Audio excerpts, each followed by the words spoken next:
and the motivation and the considerations I had prior to making the request for the hearing. Appreciate you giving me the time to share. Thank you very much, Mr. and Mrs. Bichkowski. We appreciate your testimony. At this time, I'll open it up for any questions from the board, starting with CC Van Tine. So I guess the only question I have, I noted that your son, and I appreciate that you sort of distinguished between documented and undocumented. But I'm interested in all activity, obviously, whether it be documented or not. And I also appreciate that, you know, a dog scuffling with another dog is very different than this. And so I appreciate that is what you had sort of remarked upon when Indy went over to Annabelle's space. But I note in your son's recitation of the accounts that he gave on July 16th, 2020, relative to the July 2017 incident when Annabelle bit Indy, and also the June 13th, 2020 incident. He stated that one of the reasons that he turned and walked quickly away was because Annabelle had bitten a neighbor kid at 96 Boardman, and I'm no math genius, but that would be somewhat past you. You would be between it and 90 Boardman, I think. And so I'm curious, and it may be that I need to get this information from Hillary or another witness, but in as much as it was your son, and certainly we're not calling your son here today, that he may have, or you may have your own independent knowledge of what happened with the neighbor kid at 96 Boardman. So not having witnessed it ourselves, and also Finn didn't witness it. He had heard it from the Mitchells. So this is, again, like fourth hand, but we also did speak to the neighbors' parents at 96 Boardman. I don't actually know when this happened, but Finn says, I remember him telling us 1 or 2 summers ago that the neighbor kids who are younger than our kids were over at the Mitchell's house playing, and that Annabelle had bit one of the kids. I don't even know which one it was. And he had mentioned it, but you know, we also knew that he wasn't really over there when she was out. So when he was giving me his account of what happened, and when he said he had been aware that Annabelle had bitten before, that was in his head, which is why he was making sure he was trying to get up and get away from the dog. But also our neighbors at 96 Boardman, a couple days after the injury, she had heard what happened and came over to check on Finn.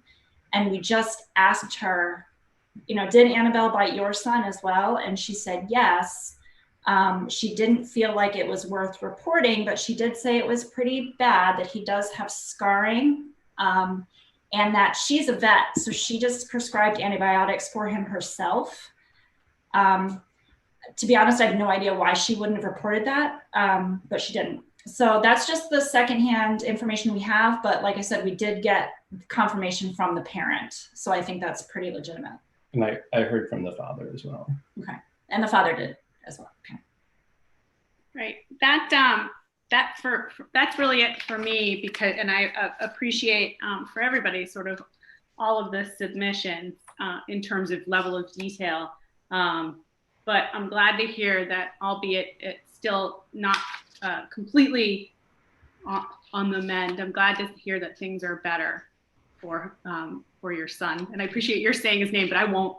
Sorry. No, you're allowed to. It's your kid. You can say his name all you want. Oh, it did take me a minute. I'm like, who the heck is she? Oh, sorry about that. I know who she's talking about. So no, that's it for. Thank you, TC. Anita, go right ahead. I feel like you were very thorough in your explanation what happened, and I really appreciate your attempt to, and something that must be deeply emotional, your attempt to separate your emotion from the logistics and the careful decision making you did in terms of initiating this process. So I don't have any questions at this time. Thank you, Anita. I actually don't have any questions at this time either. Thank you both very much again for the detailed submission and your testimony. It's greatly appreciated. Thank you. At this time, we'll be moving on to our next testimony, which will be from our Animal Control Officer, Hillary Cohen. Go right ahead, Hillary. Kevin, I'm sorry if I could just jump in quickly on a procedural point. I think you mentioned this, but if I missed, I apologize. And it's obviously self-evident to anyone who's on the live stream, but this meeting is being recorded, and it's being recorded on Zoom, right? That is correct. Okay. And the other thing I wanted to mention, it occurred to me during Mr. Bichkowski's testimony, is as he mentioned, the process in General Laws, Chapter 140, Section 157, pretty copiously delineates, considerations and the like for the board to address. But there's a separate section of Chapter 140 that actually contains explicit definitions of a couple of key terms. And as a point of information, provided you're amenable to it as chair, I'm happy to read the definitions of, namely of attack, dangerous dog, and nuisance dog. Please go right ahead. Okay. So the word attack in General Laws, Chapter 140, Section 136A is defined as an aggressive physical contact initiated by an animal. A dangerous dog, and I'm taking these in alphabetical order as they appear in the statute. A dangerous dog is a dog that either, without justification, attacks a person or domestic animal causing physical injury or death, or 2, behaves in a manner that a reasonable person would believe poses an unjustified imminent threat of physical injury or death to a person or to a domestic or owned animal. And the definition of, the statute defines a nuisance dog as a dog that, 1, by excessive barking or other disturbance is a source of annoyance to a sick person residing in the vicinity, or 2, by excessive barking, causing damage or other interference, a reasonable person would find such behavior disruptive to one's quiet and peaceful enjoyment, or 3, has threatened or attacked livestock, a domestic animal, or a person, but such threat or attack was not grossly disproportionate, or was not a grossly disproportionate reaction under all the circumstances. So that's how those three terms are defined in General Laws, Chapter 140, Section 136A, for purposes of a public hearing under General Laws, Chapter 140, Section 157. Thank you very much, Peter.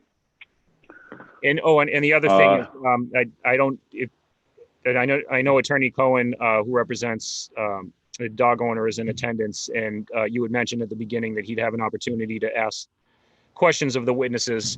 Totally your discretion, but I wasn't sure whether you wanted to afford him that opportunity with respect to the Bichkowskis now, or wait until the other witnesses have testified. I had previously allotted it to fit in after the animal control officer and dog expert consultant so that he could address all three if necessary. But if he has a different idea or preference, I'm happy to accommodate that as well.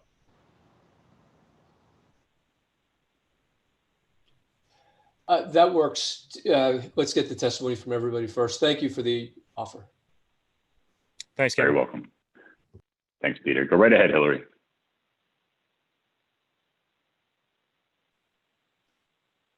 So I'm going to go in, can you hear me first of all? Sure okay. Can.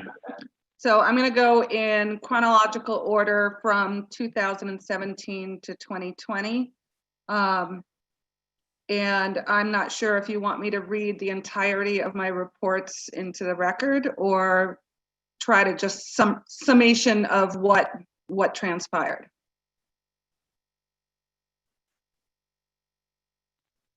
A summation of what transpired would suffice from my perspective, unless anybody on the board has a different opinion. No, go right ahead.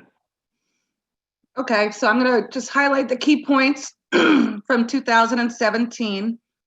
On Thursday, July 7th, 2017 at 5:44 p.m., Norfolk Police Dispatch texted me to contact Sarah Durand of 94 Boardman Street. I contacted her and she stated that approximately an hour earlier, her son had let the dog out for a walk in the yard. And Sarah states that her son told her that while upon their own back deck, a black female pit bull came upon their deck and bit their dog. The Duran's dog is a standard poodle and a current on vaccines and license. She stated she had seen the dog residing at 90 Boardman Street. She did notice blood from a puncture wound on her dog as a result of the bite. And Duran stated in the past there was another bite to their dog, but they did not report it. And also, just to add in there with the Bichkovskis about the other incident that took place at, I believe they said 96 Boardman Street, that was never reported. So I have absolutely no information on that situation. I did contact the residents at 90 Boardman Street, and I spoke to Ms. Rampino. She stated that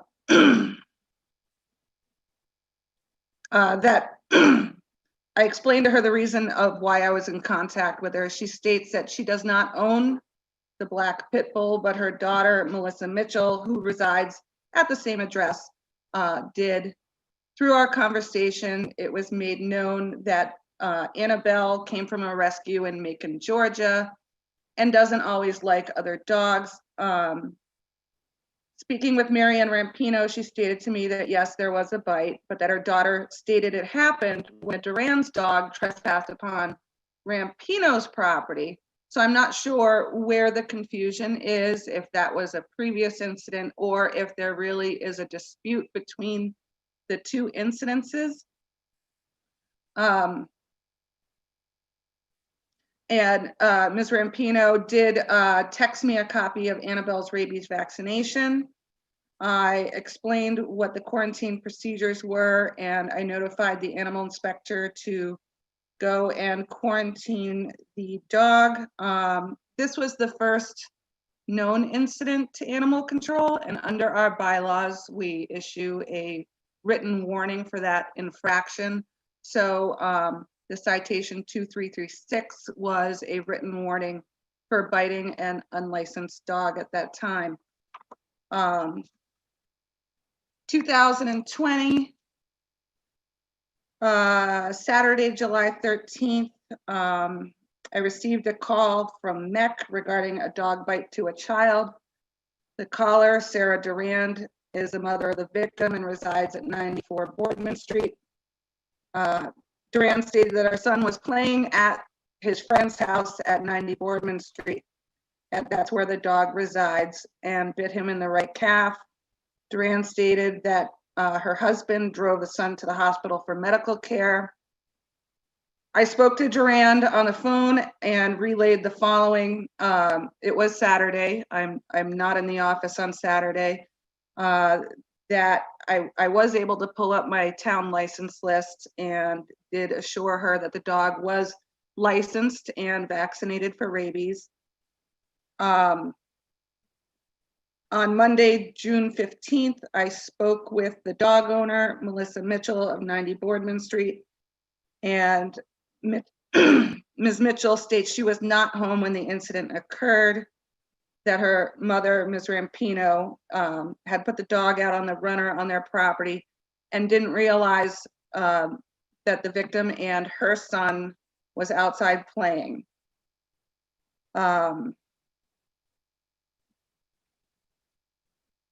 A lengthy part of the report was basically just explaining that I was playing phone tag with their trainer, trying to ascertain any behavior mod that has happened in the past.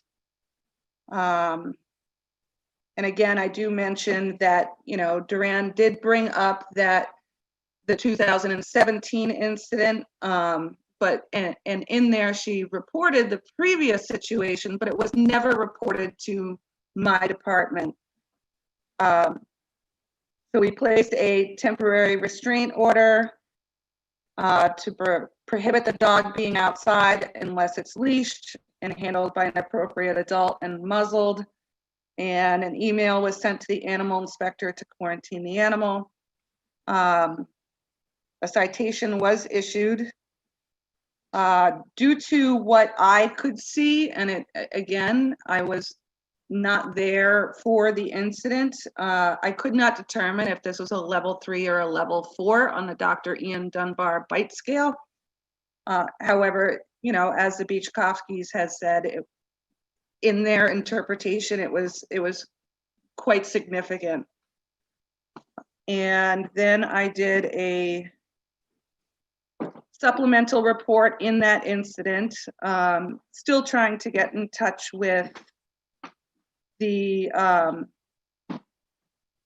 dog trainer, and it did take a little bit of time to get in touch with the dog trainer. I did have a great conversation with their dog trainer about, you know, what they have done in the past. I don't think I really need to mention it here. And you all, I believe, have seen the photographs of the injury. So the one thing I did want to bring up is that there seems to be a discrepancy, and it doesn't really matter as far as the breed of the dog. Any dog can bite and has the potential for biting. But in our license list, Annabelle is listed as a mixed breed pit bull type dog. And I know that the Mitchells have talked about that it's a bulldog. I don't think we can really go round and round unless there's been a DNA test. And it's not about the breed of the dog anyway. It's all about the acts that allegedly happened during this incident and the previous incident. I have not had any other complaints on the Mitchell's dog as to date, other than those 2 incidences. And I do want to mention that through all of this paperwork, which is pretty monumental, it's sad to see that friendships have been put on hold as far as between the victim and his friend, where the dog lives. And I do hope at some point that can be mended in a way that we can keep everybody safe and the dog in a controlled environment. Thank you very much, Hillary. At this time, I'll be opening it up to the board for any additional questions. This time we'll be starting with Anita. Go right ahead. I do not have any additional questions. Thank you, Anita. Cece, anything from you? Yeah, a couple questions. You indicate in your report of the incident report dated June 15th, 2020, that you spoke with the dog owner on June 15th, and she had stated that she's moving out of Norfolk as soon as her house is finished, right? That's what I was told, correct. You were told that by her? Yes. And did she indicate to you when that might be? She did say that she was anticipatory for near the end of the year. She was doing work on her property in Medway, I believe. And you also indicated that you had sort of played phone tag with Tim Morgan of Mulligan Kennels, and that you had a good conversation with him.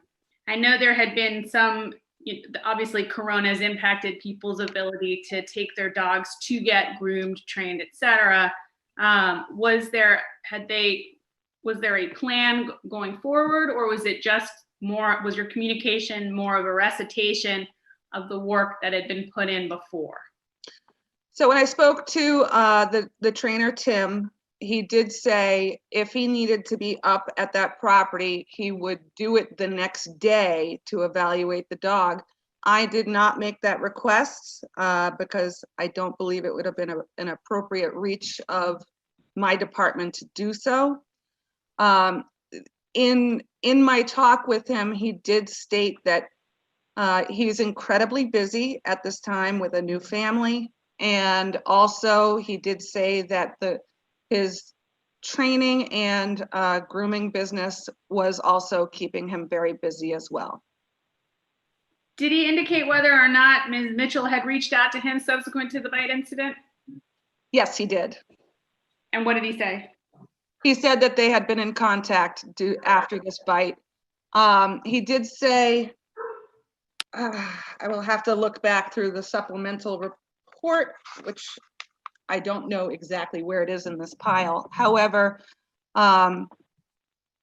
he did say that he has been up there for trainings in 2019, I believe, and that he did say that the dog did have triggers with some other animals and some people, and he did state that he brought his own child to the property during a training session to see if they could assess any triggers from the dog with his own child. This is not recent. This was in the previous training that went on between 2017 prior to the 2020 incident.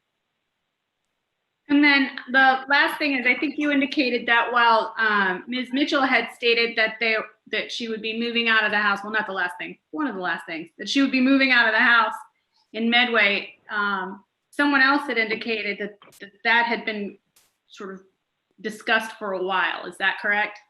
That is correct. I believe when I talked to her in 2017, I don't think I've had any reason to talk with her since that point until this 2020 incident. I was made aware that they were moving back then. I didn't ask which town or what the situation was. That they are still residing in Norfolk. And finally, as relates to fencing, did you discuss with Ms. Mitchell, and forgive me, I understand that she may not be the only owner of the dog, but she's the name that's in my paperwork. So I apologize if I've left anybody out, but when you were discussing with Ms. Mitchell ideas relative to containing the dog, I note in your June 15th, 2020 letter to the town administrator, you indicate that you had discussed fencing in the enclosure. And what was her response to that? So I'll read from my report. I inquired if she was willing to fence in her property, and she stated the house is owned by her mother, Miss Rampino.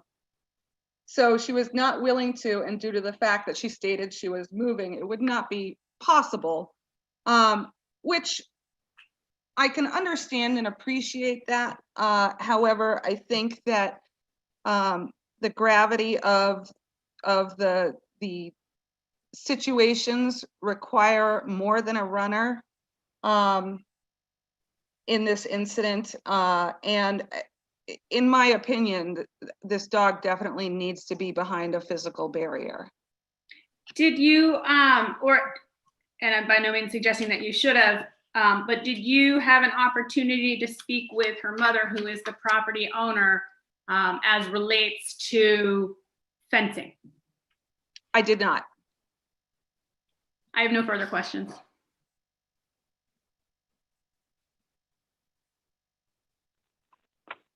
Thank you, Cece. I do not have any further questions either. So thank you very much, Hillary. Is there anything else you'd like to add? No, I wish the best resolution for everybody involved. Thank you, Hillary. I will take this opportunity to note very quickly that there were 3 items that were received that were not part of the packet, as they were received after the posting of this meeting. All 3 of them are character reference letters for Annabelle. So I wanted to make sure that was noted specifically, as they are not included in the packets that were posted online. With that, we'll be moving on to our next testimony, which will be with our dog expert consultant, Kelly Bolin. Ms. Bolin, go right ahead. Hi, thank you. Thanks for inviting me to the hearing tonight. So on July 9th, Officer Cohen reached out to me to ask me if I would consider reviewing the case notes and potentially testifying in this hearing about the incident with Annabelle, and I agreed to do so. I do this on an occasional basis as a certified animal behavior consultant who specializes in aggressive behavior in dogs. And so I reviewed the case, and as per my letter to the board, I determined, just based on the testimony or the written statement of the father and the pictures, that this was most likely a level 4 bite. A level 4 bite means that the dog actually sunk his teeth in when he bit the Dunbar bite scale is what we use in court cases in many, many countries across the world. Dr. Ian Dunbar is a veterinary behaviorist that created the bite scale. We use the bite scale to try to determine if a dog who's bitten, how safe it is for that dog to continue to be allowed full access to the community and things like that. Whether we're going to determine the dog to be a dangerous dog, what kind of restrictions should be placed on the dog. So a level 4 bite is a very serious bite. It means that the dog sunk his teeth in more than half the length of the canine tooth.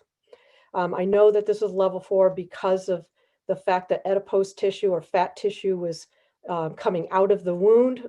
That would mean that it was more than just a simple puncture. If you think about the size of a dog's canine tooth, even a big dog, it's about that big. So half the size of the canine tooth means that that dog actually put his teeth in. So dogs have all levels of what we call bite inhibition. And most dogs, when they bite, thank goodness, do not cause injury. They might cause bruising, they might cause red marks. The most of the 4.5 million bites we see in our country every year, the majority of them are level 1 or 2 bites. A level 3 bite is when the dog punctures the skin, but it didn't sink his teeth in.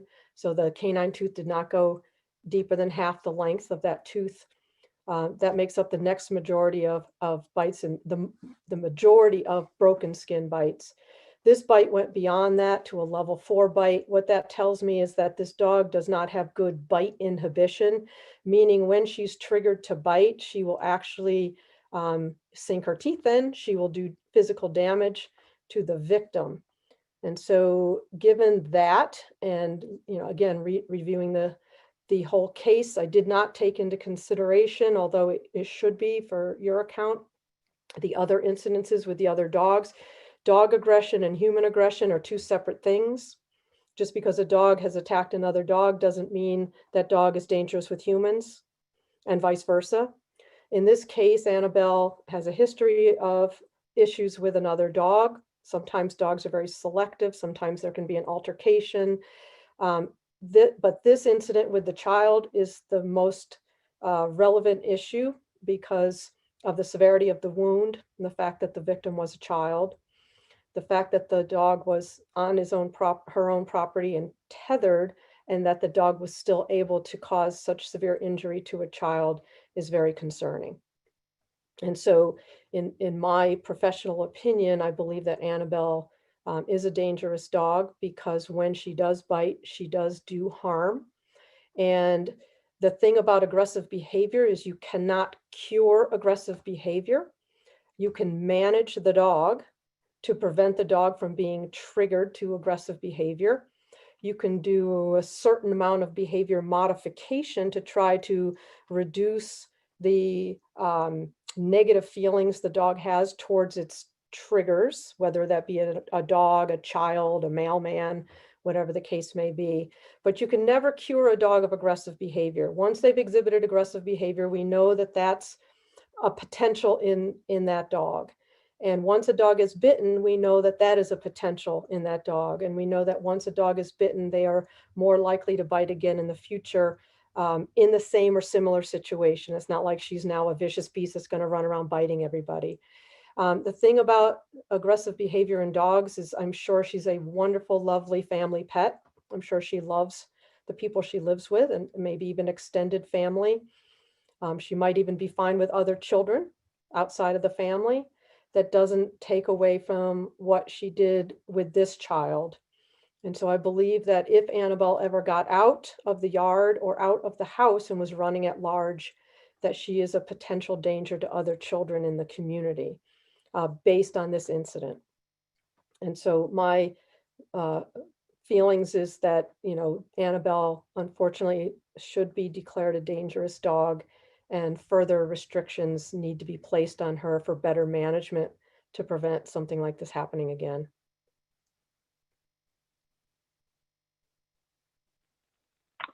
Thank you very much, Ms. Bolin. The only question that I had was you had referenced the grade of the bite as what you thought to be a grade 4 on the Dunbar scale. Could you just educate us briefly on the scope of that scale from a grade 1 up into whatever the cap is? Absolutely. So a level 1 bite is when the dog air snaps and actually doesn't make any contact. So it's a warning bite, but it's a warning using their mouth and teeth. So that's why it's on the bite scale. A level 2 bite is a bite that did not break skin. And so there can be all levels of that form of bite, from leaving a little red mark that goes away quickly, to leaving a red mark that stays for a while, to leaving a little teeny bruise, to leaving deep bruising, but no puncture of the skin. A level 3 bite is when the dog does puncture skin, but he doesn't sink his teeth in. So the definition is it did not go in more than half the length of the canine tooth. So a lot of dogs will just bite quick and release, and it's just a few puncture wounds. And again, sometimes there's deep bruising with those puncture wounds, but the depth of the wound is what we were looking at. And I know there was no forensics done at the hospital. I am basing my declaration that I believe it was a level 4 bite based on the report and the fact that there was fat tissue coming out of the wound, because that would have to mean that the dog punctured deeper. That's a level 4 bite. A level 4 bite is the dog bit and the puncture, at least from one canine tooth, went deeper than half the length of that canine tooth and caused damage more than just superficial skin breaking. A level 5 bite is a multiple bite incident, meaning like if Annabelle had bitten him 3 times and at least one of them was a level 4 bite, that would be considered a level 5 bite. And a level 6 bite is a fatal bite where the dog actually kills the victim. Thank you very much. You're welcome. At this point, I'll open it up to the rest of the board for any questions that they have for Ms. Bolin, starting with Cece. I have no questions at this time. Thank you. Anita, any questions? Yes, I was wondering, is it typical for physicians to rank the bite in terms of this bite scale, or is that who usually does the ranking of the bite on the bite scale? It usually, well, most of the time, I think general physicians and emergency rooms wouldn't necessarily do that ranking. It's usually done as a forensic investigation of an attack, if a court case were to ensue. And so an expert in dog bite would review the record, would look at the pictures, would look at the doctor report, and would say this was a level 2 bite or level 3 bite or level 4 bite, and so on. So I would not expect every emergency room veterinarian to know the bite scale. In fact, probably very few of them do, but they do have to report all bites. But again, it usually only goes to the next level if there's some kind of a hearing or a court case that's brought about. Thank you very much. You're welcome. Thank you very much again, Ms. Bolin. Kevin, could I jump in for a minute? Go right ahead, Peter. Just subject to the board's discretion, and this probably is addressed in the materials that were submitted to the board, but I think for purposes of clarity on the record, and I don't want to put anyone on the spot, but it would be useful to know Ms. Cohen's and Ms. Bolin's recommended order. I know that Ms. Cohen or Ms. Bolin, for example, just mentioned that, and she believes the dog is a dangerous dog under the statute, but in terms of what relief they would recommend the board order, I think it would be useful, subject to the board's discretion, to receive that information. Thank you, Peter. And I do believe that she noted in her letter that she was recommending fence containment and muzzle when walking, but if she'd like to more accurately go through that recommendation, she's more than able. Yeah, my recommendation is a secure fence around the yard that does not include a gate, so that all ingress and egress from the yard has to be through the home. The reason I say that is because children in particular are known to just go into their friend's backyard. And so if there was a fence around the yard, then they wouldn't have the dog on the runner line anymore. And so a child could easily go into the yard without knowing Annabelle was there laying under a tree or something, and that would be a disaster. So I believe that a secure fence, meaning the fence will have to be high enough that the dog can't jump out. There would have to be some portion of the fence buried so the dog couldn't dig out, and that there was no gate, that the only way into and out of the yard is through the house. That way a child visiting wouldn't be able to just wander into the yard. Further, I recommend having the dog wear a basket muzzle anytime it's taken off the property, even if they're just walking it to the car to take it to the vet, should have a basket muzzle on. I specify a basket muzzle because basket muzzles allow dogs to pant, and most dogs also don't feel as confined in basket muzzles, so it's less aversive, but mainly it's because dogs can still pant. If they put a sleeve muzzle on, which is what veterinarians use to give a dog a vaccine, the dog can't pant. And in hot weather, a dog can die very quickly if they can't pant. So it would have to be a properly fit basket muzzle. The reason I said it should, anytime they walk that dog out that front door, whether to take it for a walk or just put it in the car to take to the vet or a family member or whatever, because, leashes fail, dogs pull out of their owner's hands, so that if the dog were to escape the owner, the car, whatever, the dog would have a basket muzzle on to prevent any kind of serious injury in the future. So that would be my recommendation for Annabelle. Thank you, Ms. Bowen. Hillary, did you want to add to that or provide your recommendation? I don't have anything to add. I think it very much aligns with what the interim order suggested, which was when the dog is outside, that it's if it's on a leash, that it is muzzled with a basket muzzle, and that it's being led by a responsible adult. I agree, and I think I've already stated this. I believe the dog should be behind a physical barrier as well to prevent something happening again in the future. Thank you, Hillary. Peter, anything else to add? No, I think that's, for now, I think that's good. Thank you. Thanks, Peter. All right, we'll be moving on to our next item this evening. We will be offering Attorney Cohen the opportunity to ask any questions from those who have provided testimony up until this point. So Mr. Cohen, go right ahead, sir. Thank you.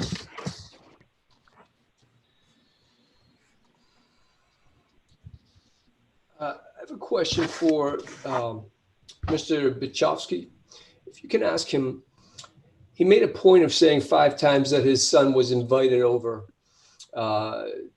actually to the dog's house, as he referred to it. How does he know that his son was invited over?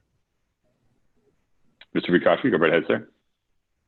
So I was assuming it on that case because our kids, and I think the testimony supports it, that the zone from 96 Boardman through 90 Boardman, the kids play together and are often at each other's house and have been invited many times.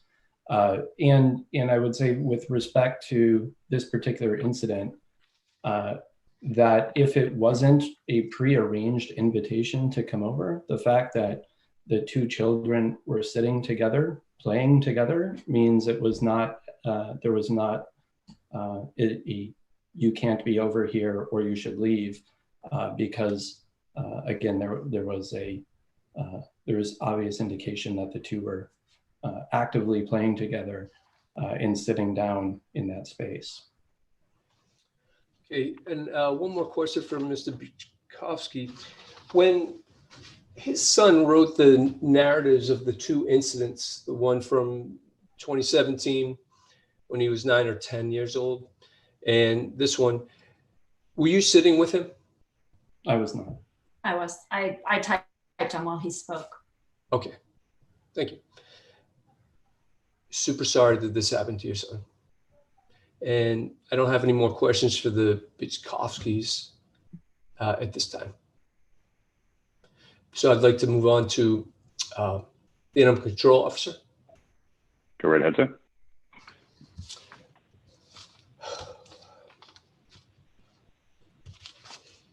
There you are. Okay.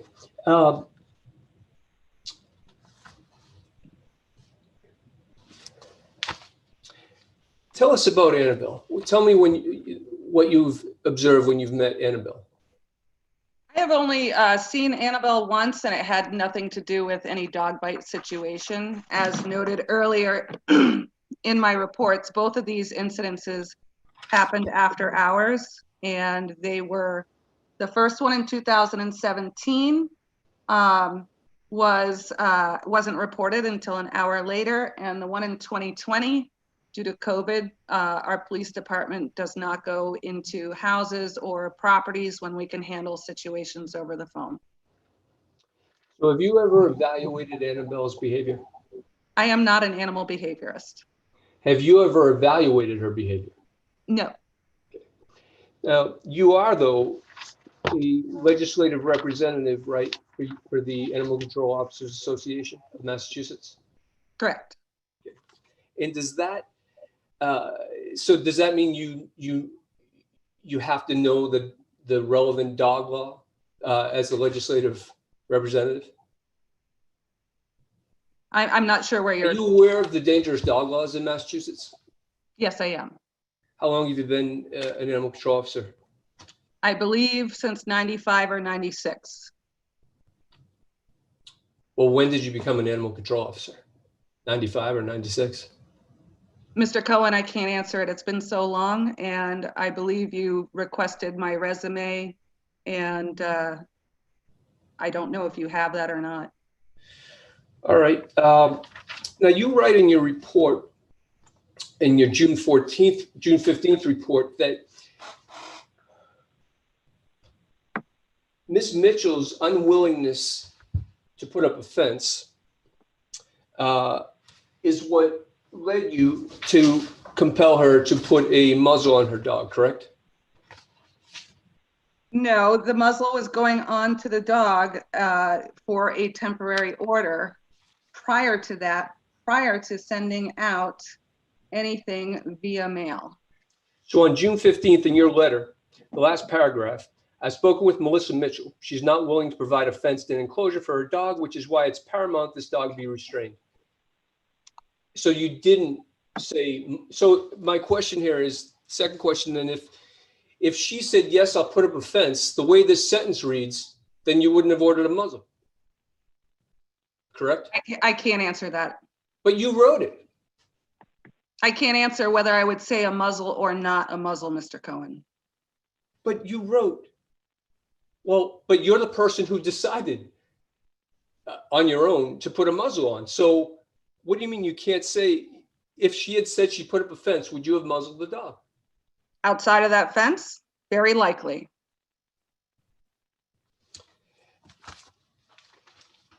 Now, in the police report, instead of,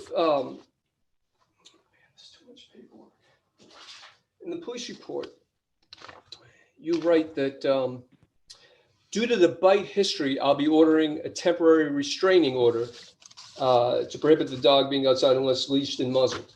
So is it due to the bite history or due to her not putting up a fence that you ordered it? It was due to the bite history, and I think that bite history has been established. And what was that bite history? Prior to this, there was one bite that you knew of, correct? Correct. That's a history, Mr. Cohen. Okay. Can you point to me in mass law where you have the power to order a fence?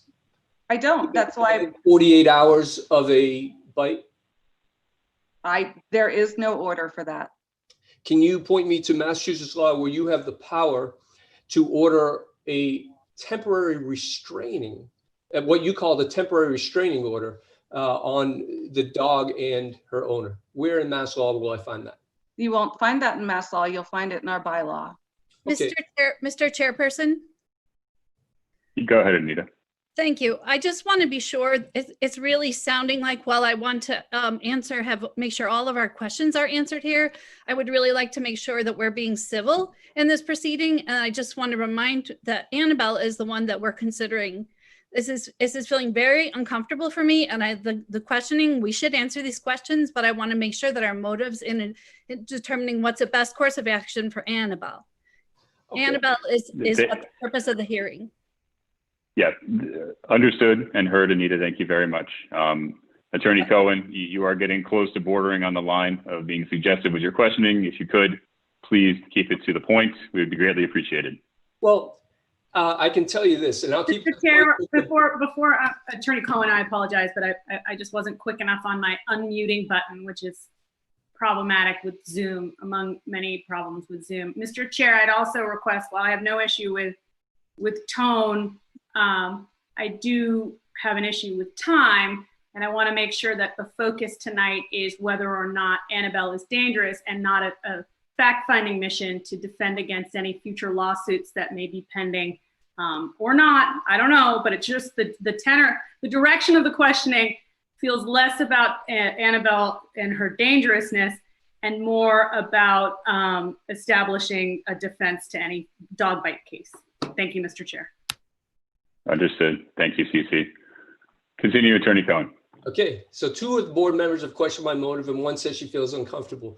Well, now you know how my client felt when the dog had to have a muzzle on for the last 30 days. So I'll move on to get something so it pertains to Annabelle. But so regarding Annabelle, to Hillary Cohen, at the June 29th hearing, that was a hearing to extend the restraint order. Did you have an opinion then whether Annabelle was dangerous or not? I could not make a final decision until I spoke with her trainer. Okay. And you indicated the board by that point you hadn't been able to speak to the trainer, right?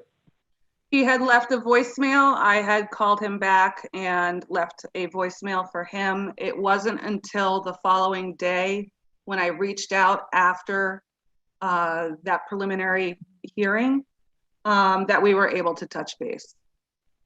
And I just want to note this, that there's not a coming lawsuit, but the board, my goal tonight is that the board follows the law and follows the law that's effective today and not back in 2012. So that's my questioning of where under the authority where under mass law she had it. But I'll move on from that. But I hope tonight we follow the right law. So since at that June 29th hearing, you had actually received a lengthy voice message from the trainer, right? About the training plan? A lengthy voicemail about the training plan. It was a very lengthy voicemail about that, yes, they had met Annabelle, they had worked with Annabelle in the past. I don't recall, and I don't have the voice file at home as far as what the main contents were. I think that our phone conversation after the hearing was much more clear as to the direction for Annabelle. Okay. At the June 29th hearing, did you tell the board or make the board aware that you were planning to refer all of this to a behavioral consultant? I don't believe I did at that hearing, no. When did you decide to send it to a behavioral consultant or a behaviorist?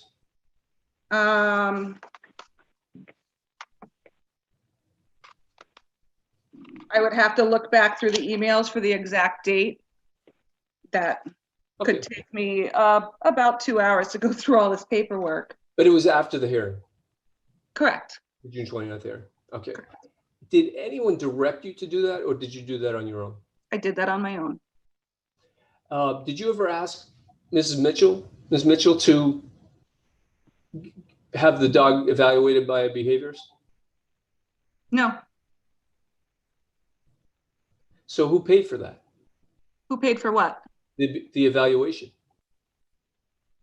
What, the Kelly Bolin evaluation? Respectfully, Mr. Chair, again, while I appreciate fiscal responsibility as much as the next person, again, I'm not seeing, Mr. Chair, who paid for the behaviorist has to do with the dangerousness hearing. And I get it. I can be educated. Attorney Cohen can educate me. I've been around, I get it, but I would at least like to know why we're exploring tonight rather than during budget or some other night, who paid for the behaviorist that we've just heard testify. Attorney Cohen, if you could connect the dots for us, please. Sure, thank you. Because I just think if we're going to do this right, there's only one way to do it right, and that's knowledge to everybody. You went behind the owner's back to get a hands-free evaluation. Why not include the owner? And so we could actually do it with somebody who would physically evaluate the dog, like be with the dog. Like, why not include her? Now, by that point, I had already put a notice of appearance, and why not say, hey, we're going to have this evaluation. We need to have it. I would agree that we have to have it. In fact, I would agree that my client should have been the one to spearhead it. But did you suggest to her, hey, have an evaluation done? There's so many local that are during COVID touching and seeing the dogs that even tell her that such a person existed. My point connecting this was, I think that in the full transparency, if we're trying to get to the right decision, there's only one way to get there. And that's to say, hey, we're going to figure this out. So we're having the dog evaluated on paper. I don't understand why that information was kept from us. That's why I was inquiring who directed it, who paid for it. So in trying to figure out if Annabelle is a dangerous dog or not,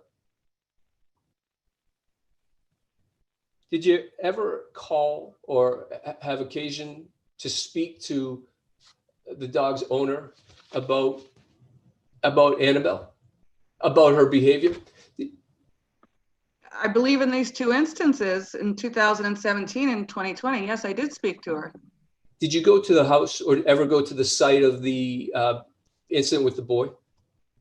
No, I did not. Mr. Cohen, I already stated that was after hours.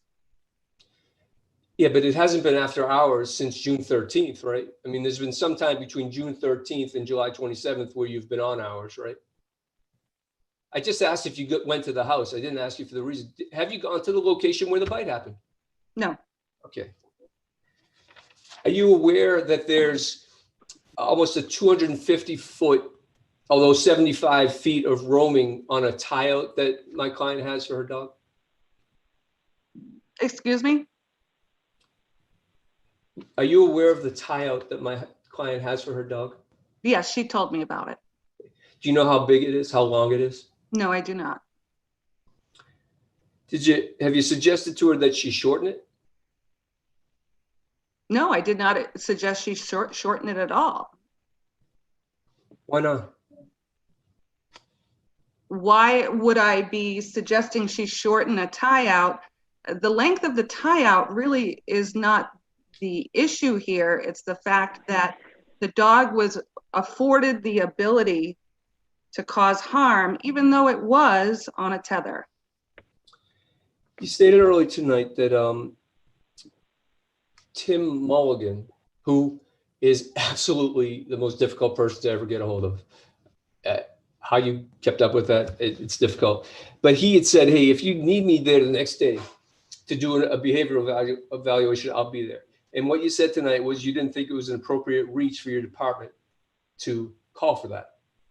It is not in the purview of my department to have the dog owner's trainer to go out on my request, or, as I'm guessing you are trying to state, a demand to go out there. They have a trainer that they felt confident with when I talked to Miss Mitchell.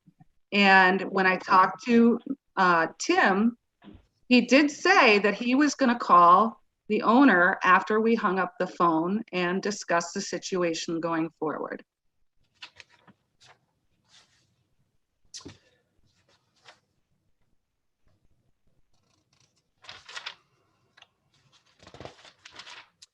Prior to Annabelle putting this, the muzzle restraint on her, because for whatever reason, you may or may not have thought she was dangerous at the time. Is this, have you suggested that before for other dog owners, that they muzzle their dog? I believe so. We don't do a lot of dangerous dog hearings, Mr. Cohen.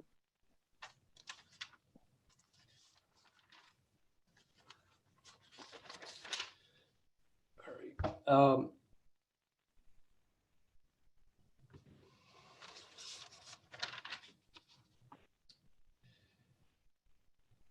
you spoken with Mr. Bichkowski? I have. Did you go to his house or speak by phone?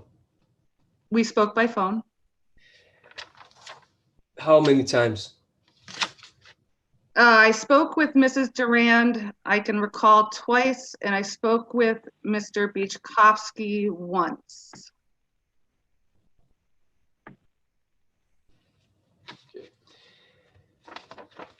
You write in your June 15th letter that this is not the first bite incident for this dog. It has bitten a dog in the past while at large. What information do you have that the dog was at large when that happened? Mrs. Durand reported that to me in 2017. Do you know if Miss Mitchell was an eyewitness to that incident or not? She was not home at the time. I spoke with her mother, Ms. Rampino.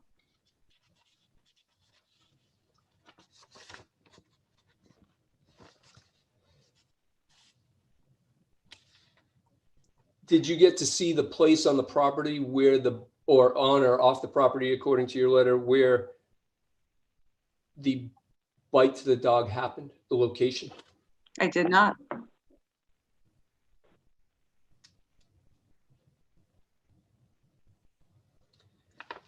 Have you seen the vet records from that incident from 2017? I have not.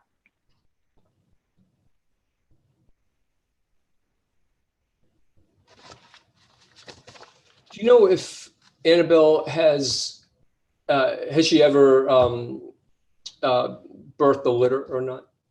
That I do not know. Do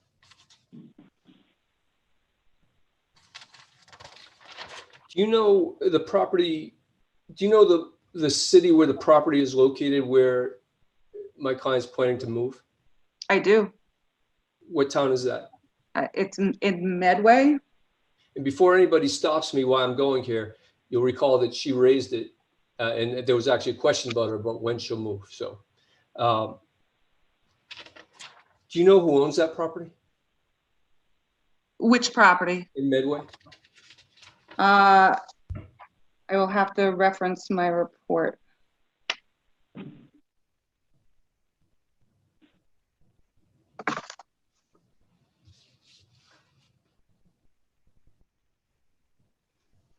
That property, looking through the assessor's map, was in Medway at 18 Populatic Street. So you pulled up the assessor's report for that property? Correct. Did you go visit the property? I did not.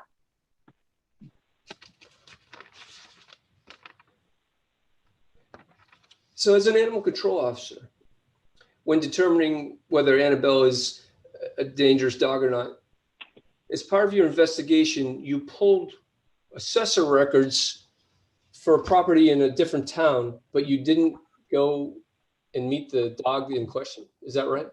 That is correct, Mr. Cohen.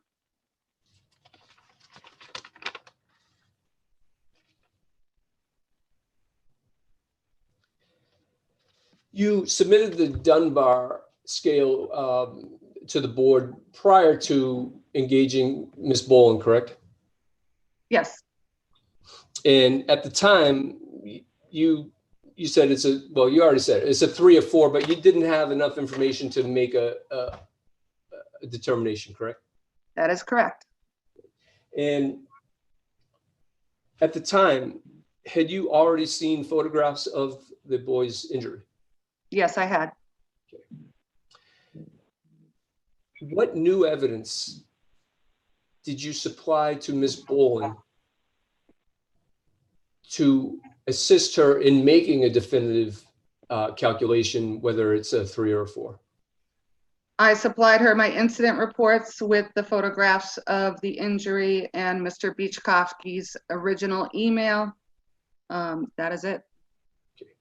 Have you ever submitted a doctor's report regarding, like doctor's notes regarding the scope of the boy's injury? I have not received those. And you didn't forward one to Kelly Boland because you didn't have one, correct? Correct.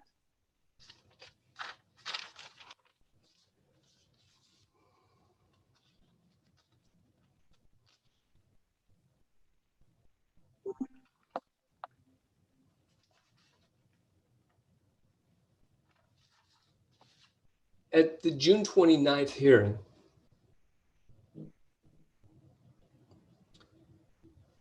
you acknowledge, right, that your bylaws were out of date? I believe our town administrator stated that. I may have been in agreement with her. I cannot recite something that I don't have access to at this moment. At the time when Mulligan wasn't getting back to you, the trainer, but you stated this is the missing piece of the puzzle. What does Mulligan have to say?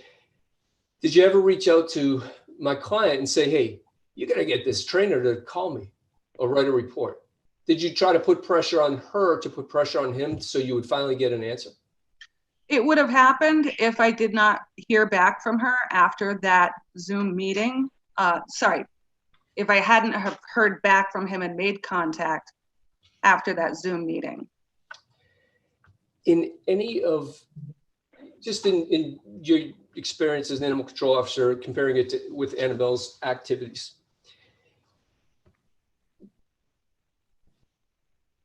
do you see any type of protective nature of the bite that she inflicted on the boy?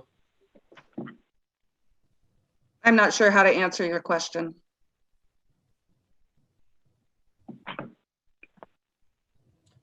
I'm not sure how to rephrase it, so we'll move on.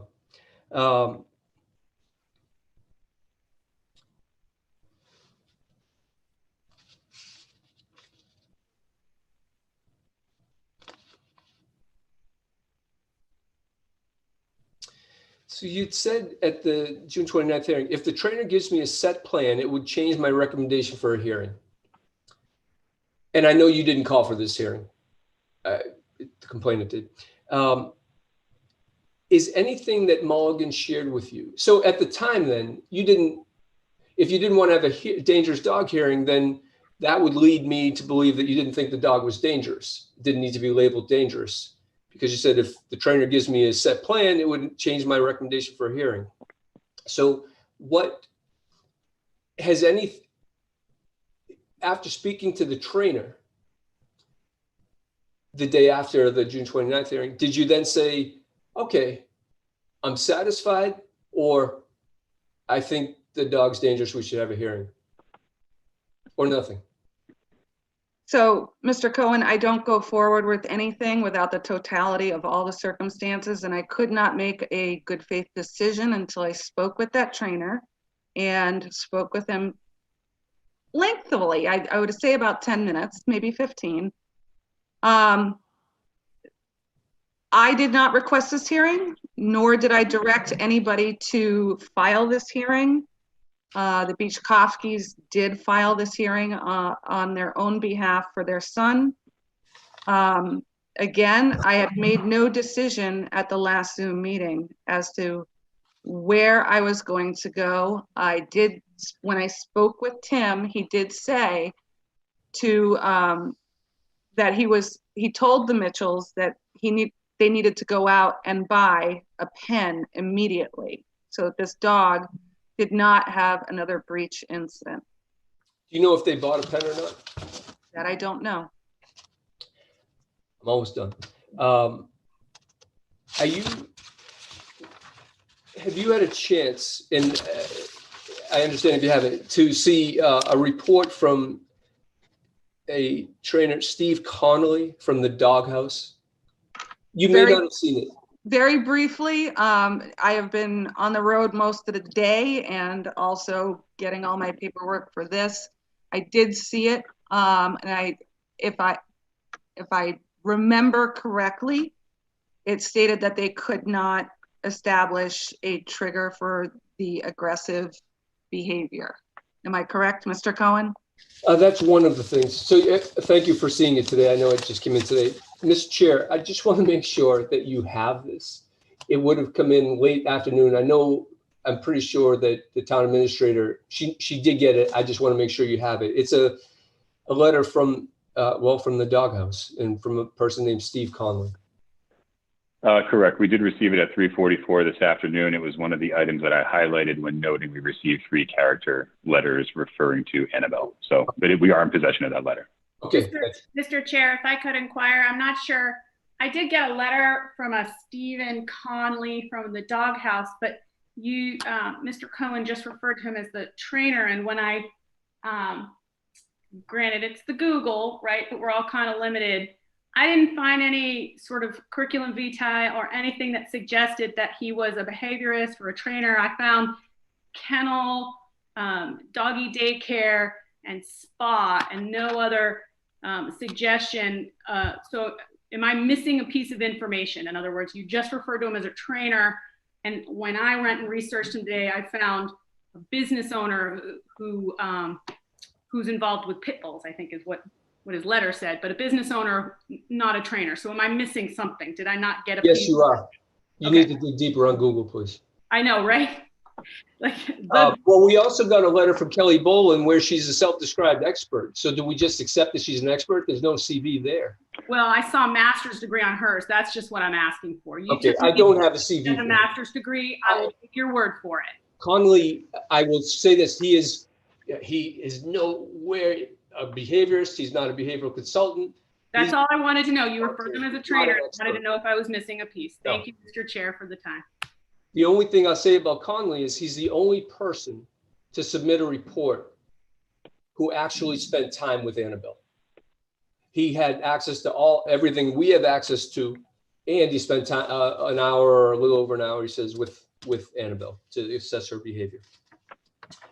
Point of order, real quick. I just, for clarity, would like to say my son submitted a report and he spent considerable time also with Annabelle, just for consistency on that he's not the only person who submitted a report. Thank you, Mr. Buchowski. Very quickly, for anybody else who would like to interject into our discussion at this point, I ask that you please recognize yourself first and wait to be called upon to speak. Interrupting and talking over each other is not going to work for the rest of this meeting. Thank you all very much. Continue, Attorney Cohen. Thank you.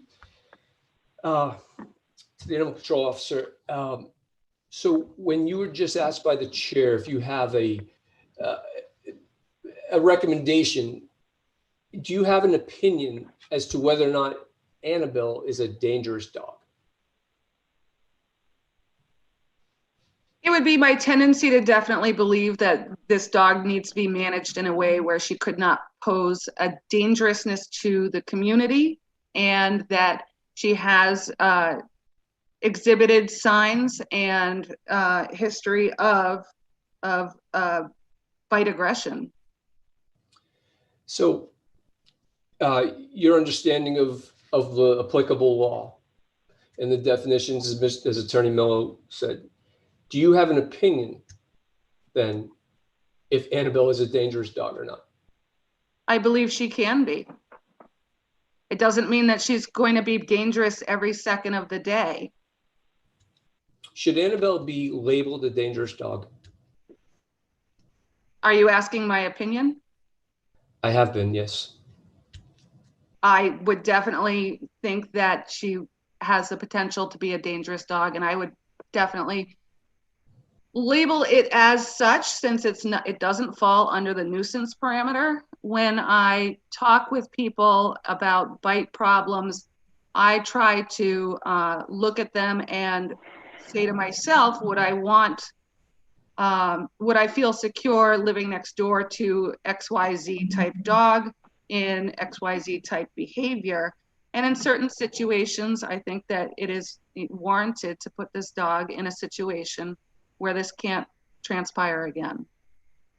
Okay. Okay. Thank you. You're welcome. Attorney Cohen, do you have any questions for Ms. Bolin? I do. Thank you. Go right ahead, sir.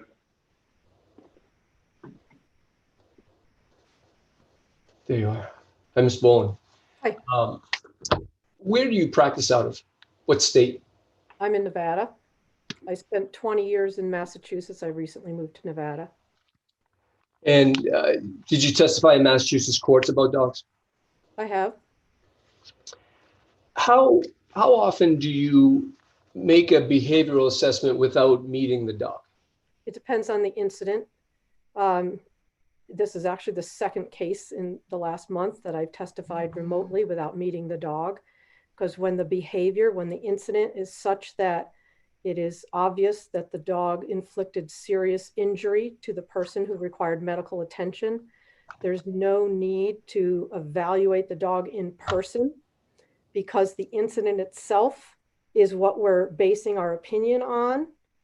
I could go and spend a week with Annabelle and she could be a lovely dog, and that does not negate the incident. And so I believe that anybody who goes in and evaluates a dog post-incident and says the dog is not aggressive or is not dangerous, they're negating the incident itself. It is the incident itself we have to base our opinion on. And so there was no need for any in-person evaluation in this case. In other cases, there is. In this case, there was severe injury that required medical attention to a child.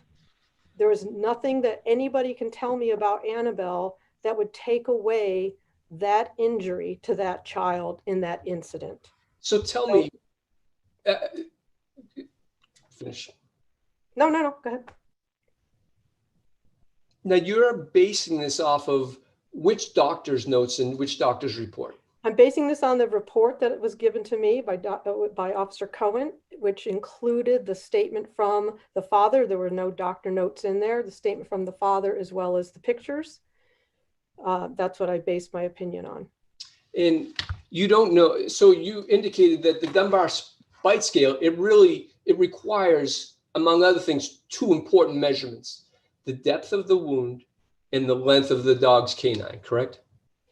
Yes, but it's typically not like we take a measuring tape and we measure the tooth and measure the wound. We look at the degree of injury. And again, if you think about how a dog bites, and if you think about their canine tooth, if a dog breaks skin with the tip of their canine tooth and does no underlying damage in the skin, it's just superficial broken skin, that's our level 3 bite. When there's more deep injury, where there's tearing of flesh, where there's adipose tissue coming out of the wound, this is what puts it in the category of a level 4 bite. It is true that I based that indication on the record that was given to me and that statement from the father of the child.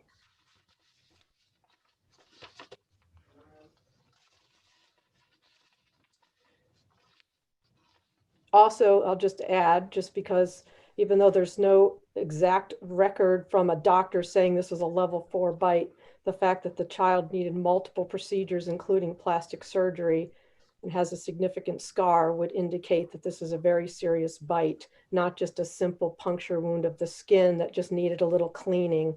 And How do you know? How do you know that it had? You said it needed significant plastic surgery. Now, I did. I said it was a significant scar. Nobody has said that. I said it was a significant injury that required several treatments and plastic surgery, according to the owner, which tells me that this was a significant bite. Again, have you seen a photo of the current scar the way it is? Not the current scar, no.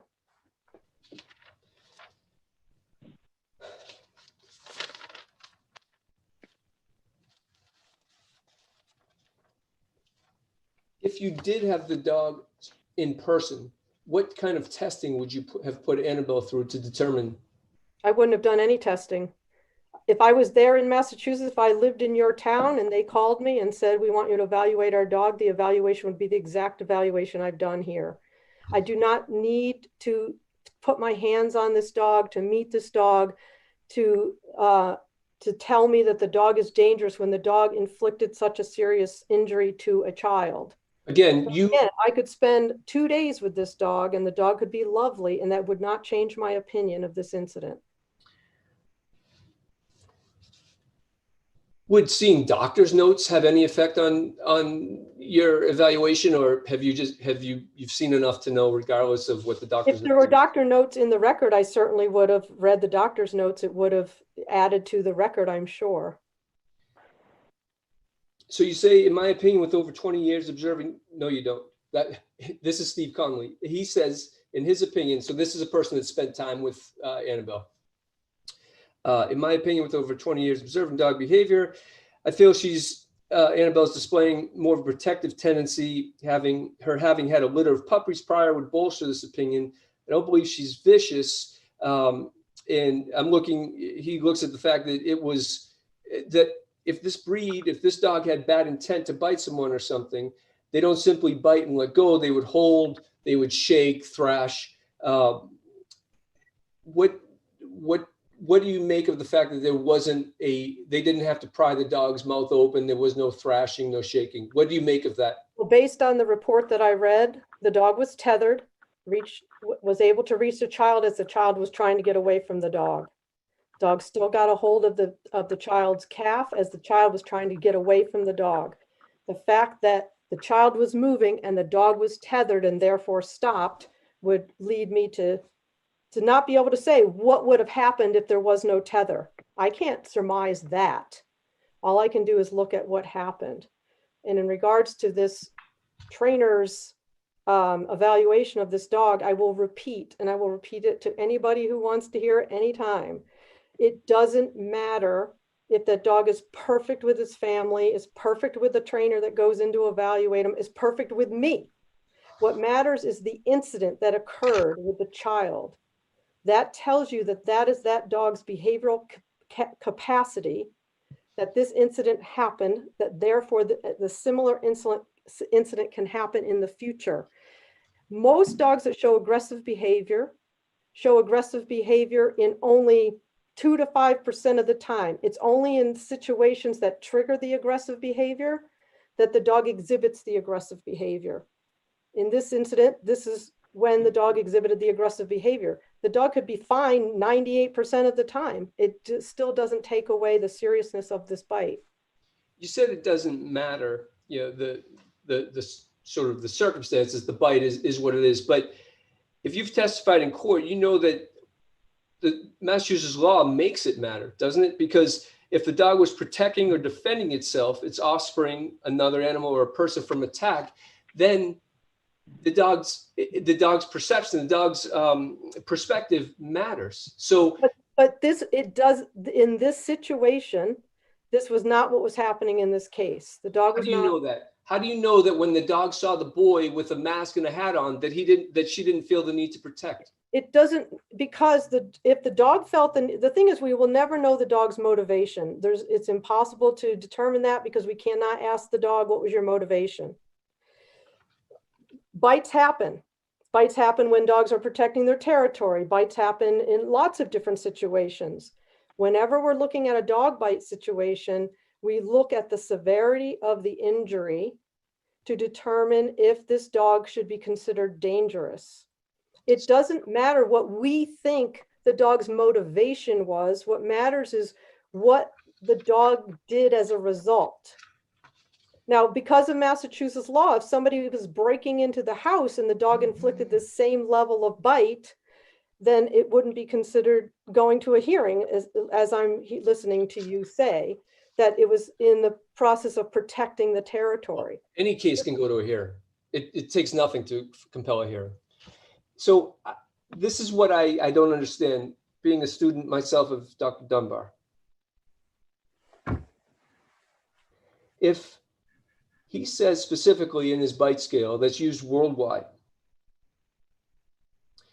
that a level 3 is 1 to 4 punctures from a single bite with no puncture deeper than half the length of the dog's canine tooth. And a level 4 is the difference is that with at least 1 puncture deeper than half the dog's canine tooth. How can you make an assessment without knowing the depth of the wound or the size of the teeth, the measurement of the tooth? We don't know. You don't know that it was a quarter of the dog's tooth or half, right? Yes, because of the depth of the wound to produce adipose tissue sticking out and a significant rip in the flesh that caused the doctor to have to pull the flesh together would indicate that it went deeper than half the length of the canine tooth. In your opinion, can dogs ever have a justified bite? Well, the thing is, dogs can bite protecting themselves. And I guess in our human interpretation, that would be a justified bite, meaning the dog was simply trying to protect itself from somebody beating them or something like that. So in that case, I guess we could call it justified in our eyes that the dog was trying to protect themselves.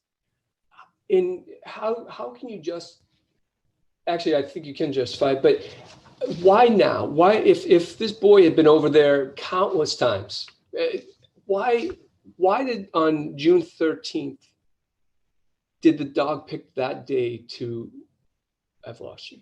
There you are. Did the dog pick that day? What, do you know anything that was different about that day? Well, I wouldn't, and nobody knows. We can't ask the dog what was different. We can't ask the dog, why did the dog feel this desire or motivation to bite? We don't know. We're never going to know. But the law is asking you to know if you're going to make the decision that it's dangerous, because it's saying it's not dangerous if it was protecting or defending itself. How do you know that the dog wasn't in the dog's mind there protecting or defending itself from a stranger on the property? The law is saying you have to determine this. I do not believe a child playing in a yard and moving away from the dog during the incident was a child that was posing a danger to the dog, in that the dog had to then protect herself. If you just look at what happened during this incident, the child was not approaching the dog. The child was not threatening the dog. The child was not touching the dog. The child was actually trying to move away from the dog, according to the report. But have you also seen that before the child moved away from the dog, he was sitting next to the dog's housemate, say, the owner's son? So once again, I will say that when we're looking at the bite and we're trying to determine whether this dog is a dangerous dog and could potentially injure someone again in the future, the motivation of the dog, short of protecting itself from a beating or something like that, is very irrelevant when we're just looking at, is this dog dangerous? Could this dog potentially cause this same degree of injury in the future? And because he has caused this degree of injury in the past, there's no better predictor of future behavior than past behavior. And so when we're trying to determine whether we designate a dog as a dangerous dog, all we have to do is look at the incident that occurred. And if it was severe, broken skin, required medical attention, that is a severe bite. So, and I'll wrap it up in a second, but you're the most important person on this call.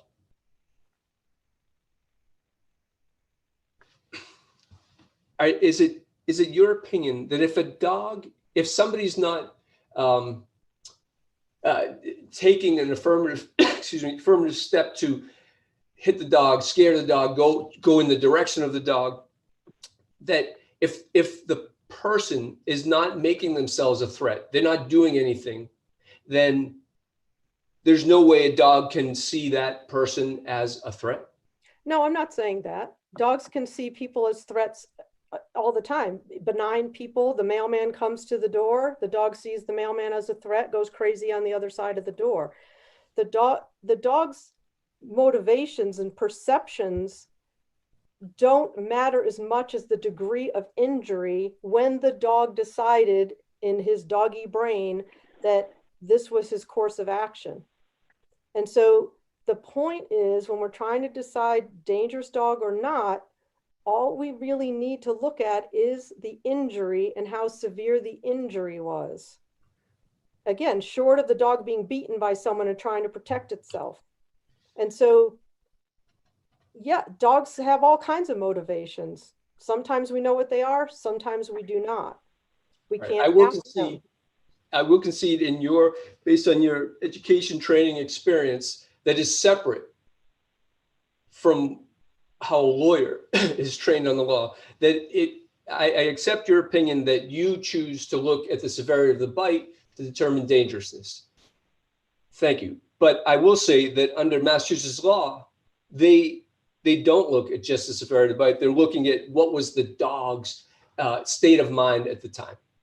And whether we can determine the state of mind, as you said, you don't think you can, but the law requires us to look at the totality of the environment as this was happening.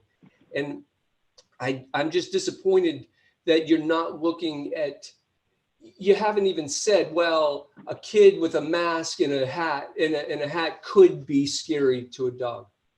I just won't, I don't understand why you won't. Anything can be scary to a dog. I can be scary to a dog. You can be scary to a dog. Benign things can be scary to dogs. I'm not negating that. What I'm saying is, yeah, so if the dog was frightened by the child in the yard, that doesn't justify the degree of injury the dog inflicted on the child. If we're just trying to determine, should we make steps to make sure this doesn't happen to another child in the future? And the only way to do that is to declare the dog dangerous and put restrictions on this dog. And so it's not that I am not considering those factors. Those factors, of course, are important. But again, every time a dog bites, the dog has his own motivation. It could be protecting territory. It could feel threatened. We'll never know. We can't ask the dog that question. Asking you though, we're asking you as an expert to tell us what was the dog's motivation here. No, you can't ask that because nobody, I don't care what kind of expert you are, you can't answer it because we can't get into the mind of the dog. I can give you lots of potential motivations, but I can't tell you what the dog's actual motivation was. So what I need to do is look at what was the result of the incident. So, could it be protective? Yes. Could it be territorial? Yes. Could it have been fear? Sure. Although fearful dogs don't typically charge, they usually retreat. There could be lots of motivations, but for me to even list them is irrelevant because we don't know what it was. And so what we need to do is say, is this dog potentially dangerous in the future? And the way we do that is we say, how damaging was this bite? And we know that this is this dog's potential. We know that because he just did it. And so again, when it's another trainer or anybody, you could get someone like myself go in and evaluate that dog. Nothing we see post-incident takes away from the incident. It's the incident itself, the severity of the wound that we have to look at when we're trying to determine if the dog is dangerous. Attorney Cohen, while we appreciate the dialogue, it seems like we're going in a little bit of a circle here. We touched on the same kind of dialogue back and forth a couple of times. If you wouldn't mind, please moving on. Sure. And I would just add respectfully, and I didn't want to interrupt Attorney Cohen's train of thought, but 2 points. First of all, I respectfully disagree with how he's characterized the state of Massachusetts law. I think the standards that apply under Section 157 are pretty copiously delineated in the statute and are laid out in that summary document that we provided for the board and distributed to Attorney Cohen. So I think it speaks for itself, and you have to consider issues of proportionality and the like. So and I'm not attributing any characterization necessarily to Attorney Cohen, but based on how he framed some of his questions, I gleaned from that his characterizations were, candidly inconsistent with my opinion. But anyway, secondly, and I didn't want to interrupt Attorney Cohen's train of thought, but he's referenced in a couple of instances, a meeting that occurred on June 29th. And yeah, I don't want to elevate form over substance. I know we use these terms interchangeably a lot, but use the word hearing to describe that proceeding that obviously was not a Section 157 hearing, but a meeting, in connection with the provision of the town's bylaw. So I presume that's what he meant. I just wanted to clarify that just for the record so it's clear. Yeah, I meant meeting. I know it was not a hearing. Yeah. But I've used the words interchangeably, but right. I know it was not a hearing. Just final for the expert. When you were given the documents regarding this incident, the file, I guess. Was the Massachusetts law submitted as part of that? No. Okay. Thank you for indulging me. Thank you. Welcome. I have nothing further. Thank you very much, Attorney Cohen. With that, we'll be moving on to our next item this evening, and that is the testimony from the dog owner, Melissa Mitchell. Are you there, ma'am? Yes. Go right ahead. Melissa, are you unable to be on video? It's not video. No, it's just your name. If not, it's fine. I don't want to waste too much time, but it's just so much more helpful to see the person. Excuse me, Melissa, if you just, on the lower left-hand corner, you should see a video and it probably has a little red slash through it. If you click on it, you should undo your. Every time I try, it says it failed start camera. Okay. Mr. Chair, for the board, is it all right if we go forward without the video? Unless the board has an objection, I have no problem with that. Seeing head shakes from my perspective, so go right ahead. All right, thank you.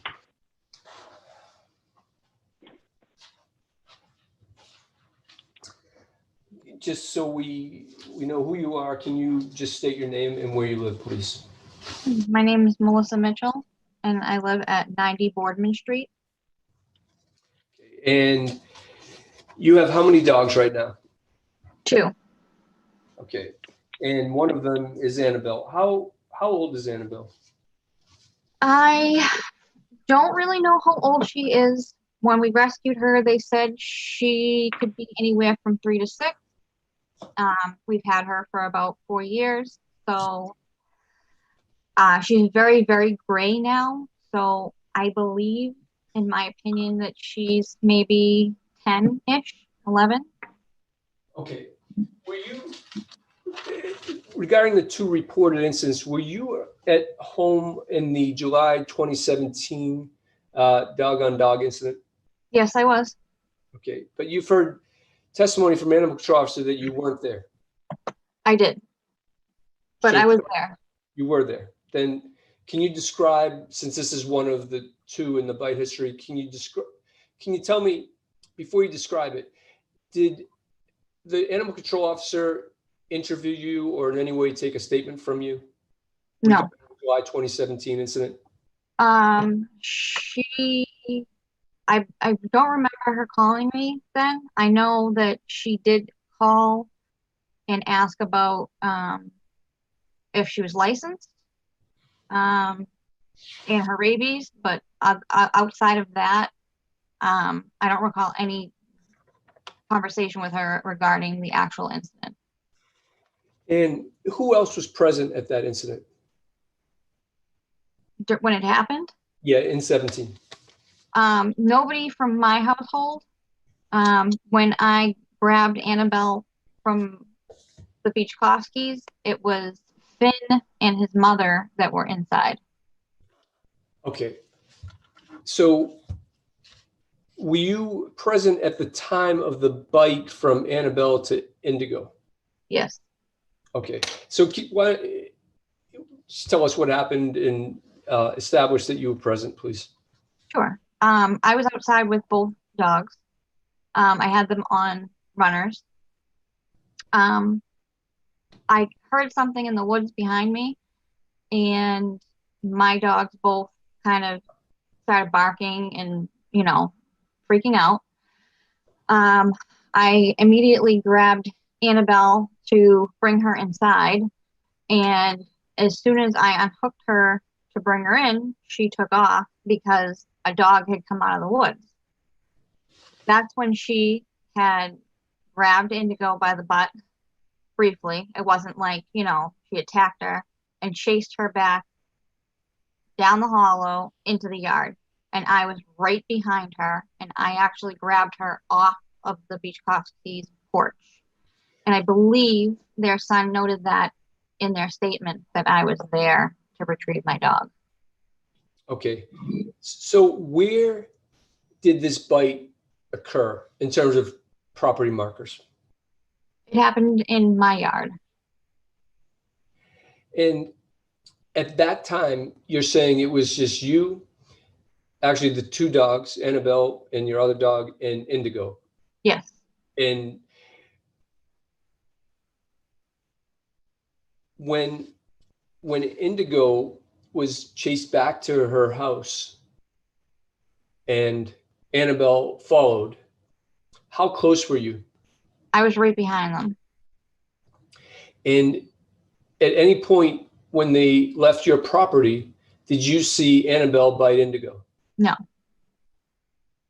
Have you ever seen the vet bill for that bite? No, I have not. Have you ever been asked to pay a vet bill? No, I have not.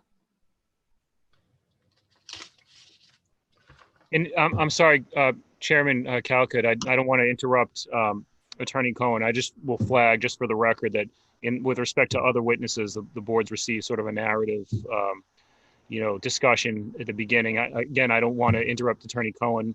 Obviously, it's the board's discretion, but I just throw that out there. I don't know if you wanted to proceed with Ms. Mitchell's testimony fully on this basis, or take an introductory, summary, or I'll leave that to you, and being respectful of Attorney Cohen's presentation as well.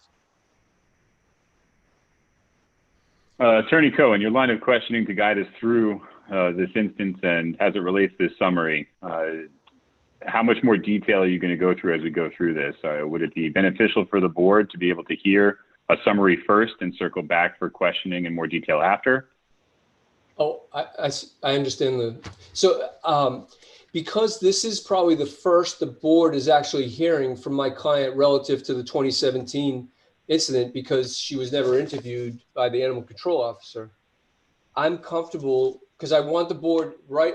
Let's just get to the right decision the right way. If you have questions, please, I think that's what you're getting at. Please jump in now so that you can specifically ask questions about the July 2017 incident.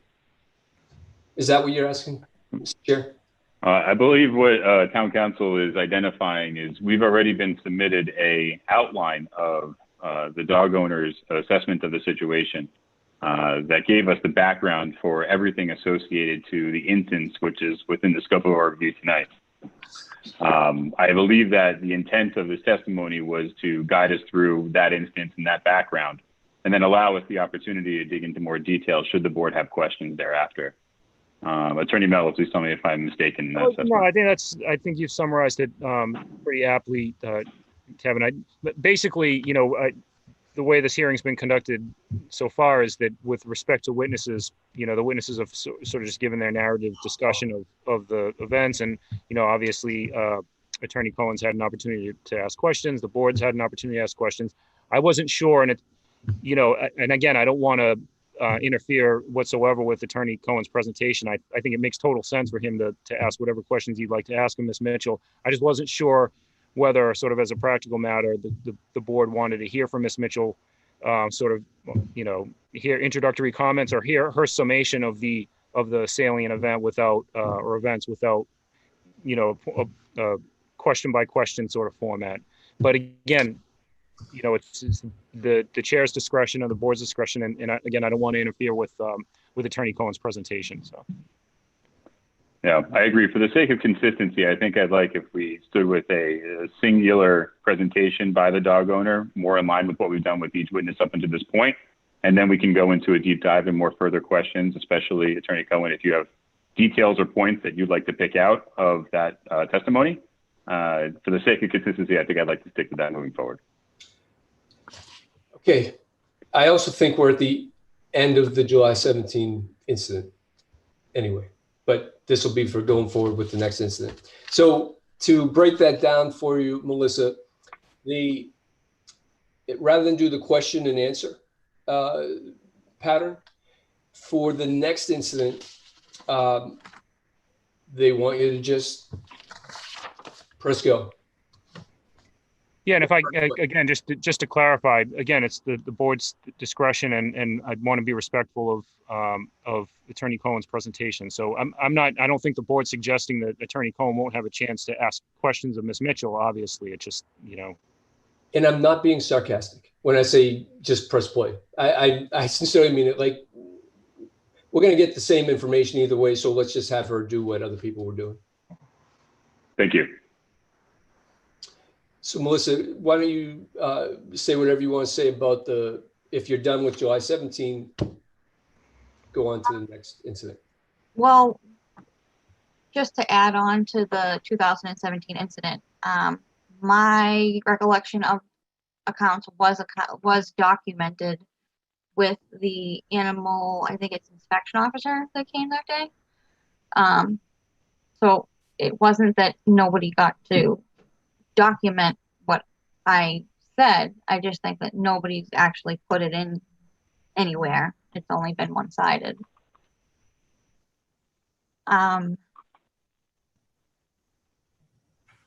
I don't know what I can add exactly to this new incident, as I didn't witness it with my own eyes. What I can say is, since the incident, I have had Annabelle on a leash while she's been outside. I have been using the muzzle as I was instructed. I am pursuing a new trainer, as the one that I have is just not available right now. I am shortening her runner for the tie out. And like Attorney Cohen said, I took the step to find a behavioral specialist that came highly recommended to me to have Annabelle assessed, so that I had a little bit better peace of mind with the whole situation. And anybody that I've spoken with has had the same opinion. She's doesn't react unless she feels like she needs to protect. And in my opinion, knowing her, the fact that there was somebody on the property and that she couldn't see their face and my child was with them, she was trying to protect her housemate, I guess you could say.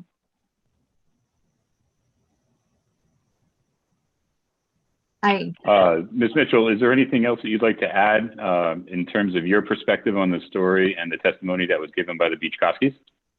I would like to say that Finn was not, we didn't have a play date. There wasn't an invitation. It's kind of an open yard thing. The kids go back and forth.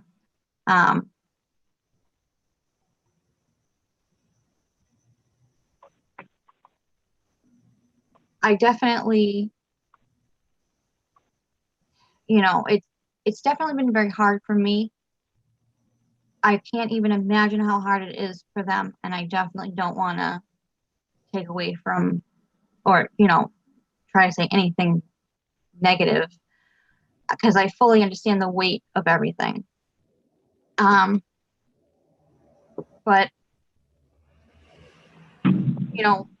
the children have also been kind of,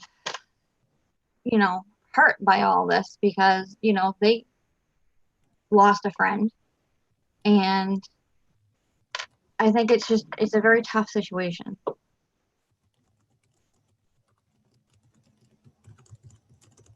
Mr. Chair, without asking any questions, can I just ask her to speak to the 45-minute delay that the Bichkowskis sort of intimated that was done to kind of hide the bite, to the extent that she knows anything about it? I don't know if that was necessarily the intent behind it, but sure, she could speak to that item. Yes.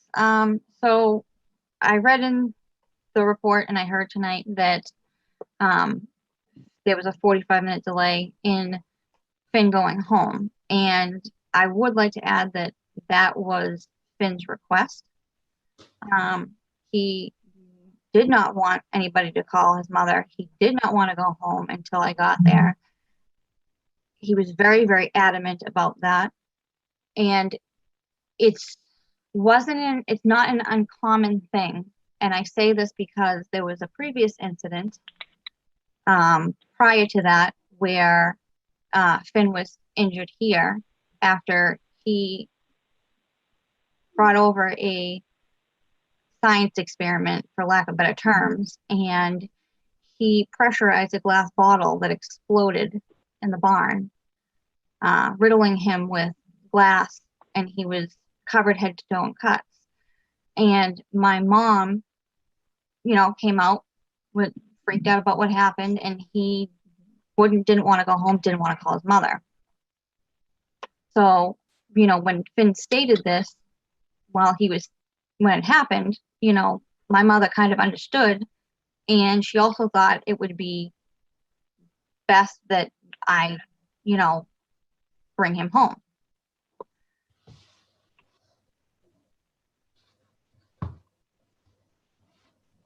Okay, thank you. Attorney Cohen, if there's anything that you would identify that Ms. Mitchell can provide some more detail on, please take the opportunity now before we open it up to the board's questions. Thank you. Melissa, can you just talk about the move out date? When you would move to Medway? We have a deadline of the end of the year per my mother and my brother who own this house, that I need to have everything done and out by the end of the year. And knowing that you have to be out, it sounds like even if the house isn't ready, you've got to move somewhere. Yes. Between now and then, would you, regardless of an order or not, how can you make your neighbors feel comfortable that at least Annabelle isn't going to the best of your ability, do this again? I plan on making sure that she's never outside without me, as I have been doing. We're going to shorten the runner. She wears a muzzle anytime she leaves the house. And aside from that one incident where she chased Indigo back into their yard, my dog has never been off the leash or off the property. Never gotten out. She's never broke free. I've always had her contained. And I'm asking a question I don't know the answer to. So, but you do. If, regardless of a label or decision that might be reached, in the interest of the community and the neighborhood, just to make them feel super safe, even though you believe some of the things you're doing would be there already, would you continue to, until you move, would you continue to muzzle Annabelle? Yes. When she's outside? Yes. Are you doing that because you believe she's dangerous, or because it would just make people feel? I think I'm only doing it to appease other people. I don't think my dog is dangerous. Okay. Thank you, Mr. Chair. Thank you, Ms. Mitchell. Thank you, Attorney Cohen. At this time, I'll open it up to the board for questions. This time we'll start with Anita. Go right ahead. Thank you. I have just a couple questions about the Bichkowski's boy. Was he welcome at your home? You say he wasn't invited. Was he welcome there? Yeah. And when you came home after the incident happened, did you see the injury, or was it already bandaged at that time? It was bandaged, but I asked him if I could remove it so that I could see it before I brought him home. I didn't want to just bring him home blindly with no, not seeing it or knowing anything. And did you think the injury needed medical care? I believe that he definitely needed probably a stitch or two. But what I seen doesn't really match what is being portrayed. If your child had that injury, would you take them for medical care? I would take anybody that had an injury that needs stitches for medical care. I wouldn't take somebody else's child for medical care without their knowledge. Thank you. Thanks, Anita. Cece, any questions? I do. I have a couple of questions. What, if anything, can you tell us about this incident that was reported to have happened to a child at 96 Boardman with a bite? What, if anything, do you know about that? I don't. And just turning to a couple of quick questions. You sent some letters of support for Annabelle, correct? Yes, I did. And one of them is from your sister, correct? Yes, it is. Is it pronounced April or is it more of a, It's April. okay, it's a very pretty spelling, so I just wasn't sure how to, and that other one, Loretto, that's her, is that her fiance or her boyfriend? He's just a friend, not really fiance. Do they live together? Yes. They live together and they have that dog that they're talking about in their letters in common, correct? They've actually had several dogs. He actually watches his parents' dogs often and brings them various places. And his parents have black shepherds, I believe they are.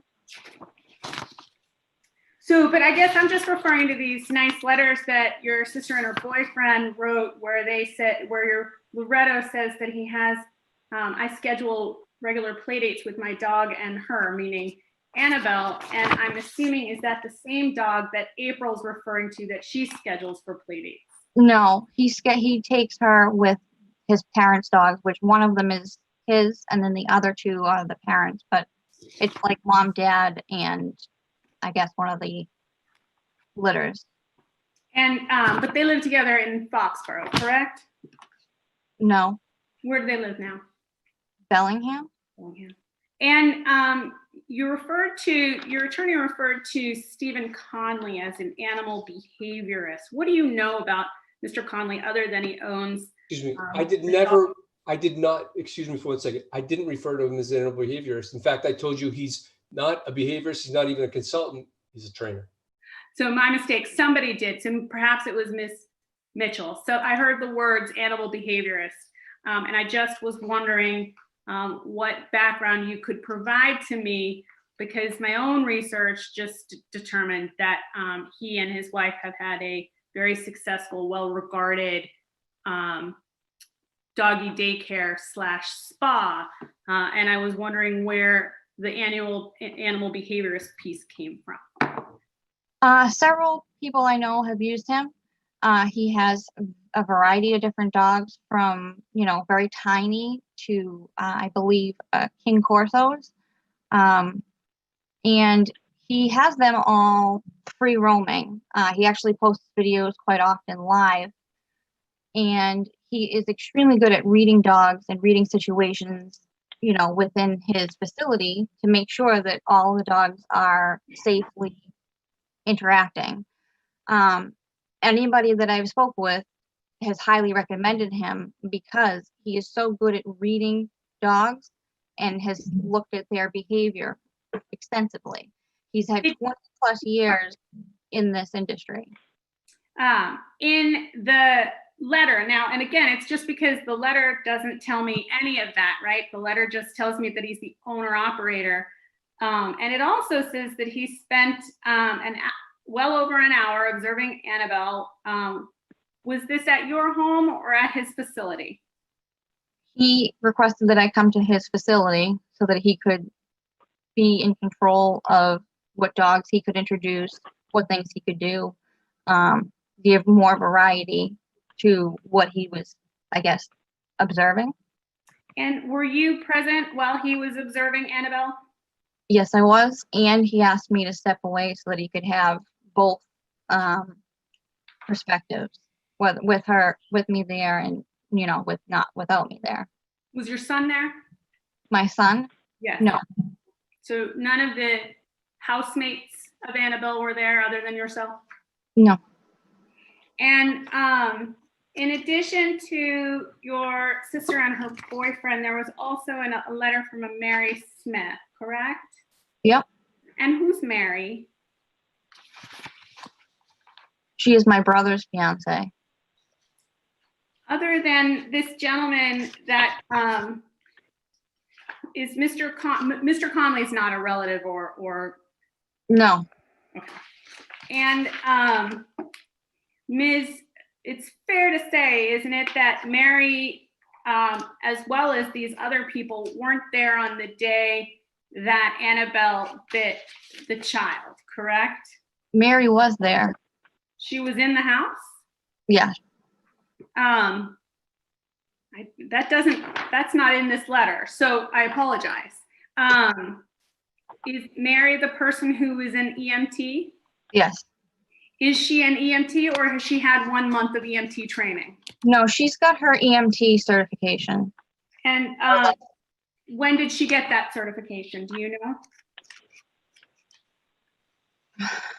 If you don't know, I'm just curious because there's sort of conflicting information regarding the EMT status, and so it just was sort of interesting to me. I think it's well over a year ago. Mr. Chair, I would just interrupt to say, how does this determine whether or not Annabelle is a dangerous dog or not? Well, I think it's interesting because that's a great point.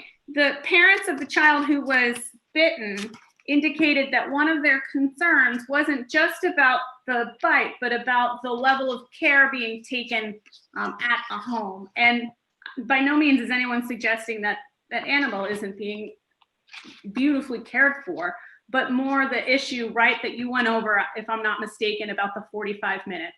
Yeah. And in that 45 minutes, the reason that it was okay to leave the child for 45 minutes bleeding was because there was an EMT. And the child recollects that she said she had a month of EMT training, but children, especially children, I would imagine, who are in pain, don't remember things as clearly. And so I thought it was fair to delve deeper since the door, as they say, had been opened. Okay, so Can I ask something? Yeah. So you're asking about all the letters that I've written or have people have given me to submit, I should say. And obviously I'm going to know all them. Otherwise, how would they have interacted with my dog or my child? No, and I by no means think that there's anything untoward in your family and friends who your dog would also view as family and friends, viewing the dog in a different way than perhaps someone who was not in that role, right? This isn't a suggestion that there is anything nefarious in having, albeit maybe there was some reluctance in acknowledging, but there's nothing nefarious in suggesting that, hey, these folks are related. They're friends and family. Of course, those would be the people that you would have write letters. Those would be the people who would interact with your dog, albeit it does seem, doesn't it, a little bit, that they sort of have this sort of happenstance, just stumbled across feel at the Rentham Dog Park, not so much a, I'm her sister, and, but neither here nor there, I adore the Rentham Dog Park and made lots of dog friends there. So I get that people would have an exposure or an experience with Annabelle that might be different than Finn's. And that was probably more the thrust of my question than suggesting that you had done something sneaky, but that these would be people that Annabelle would be perfectly excited to see because she knew them. You indicated when you were talking that the only person you would talk to about the 2017 incident, and this one's more for point of clarification for me because I may have misunderstood you, was the animal inspector, not the animal control officer, correct? Right, because she never asked or, got a report from me in regards to it. She asked about licensing and rabies. But she didn't ask about the incident itself. Right. My questions are these on that point were, did you speak with the animal inspector at that time when you're talking about you spoke with him? Do you mean you talked to him in 2020 Or do you No, mean- I mean, in 2017, when he came to issue the order of quarantine, he asked me what happened. He asked me the, series of events, all of that. Okay, that And makes he actually recalled that when he came this time.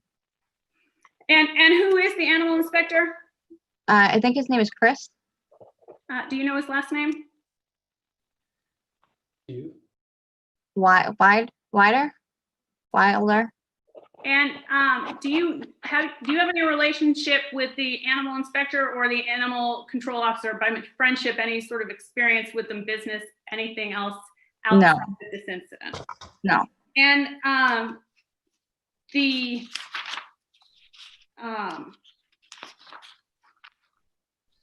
you mentioned once before that there had been some discussion that there had been a sort of what's been termed as a scuffle with the dogs on your property.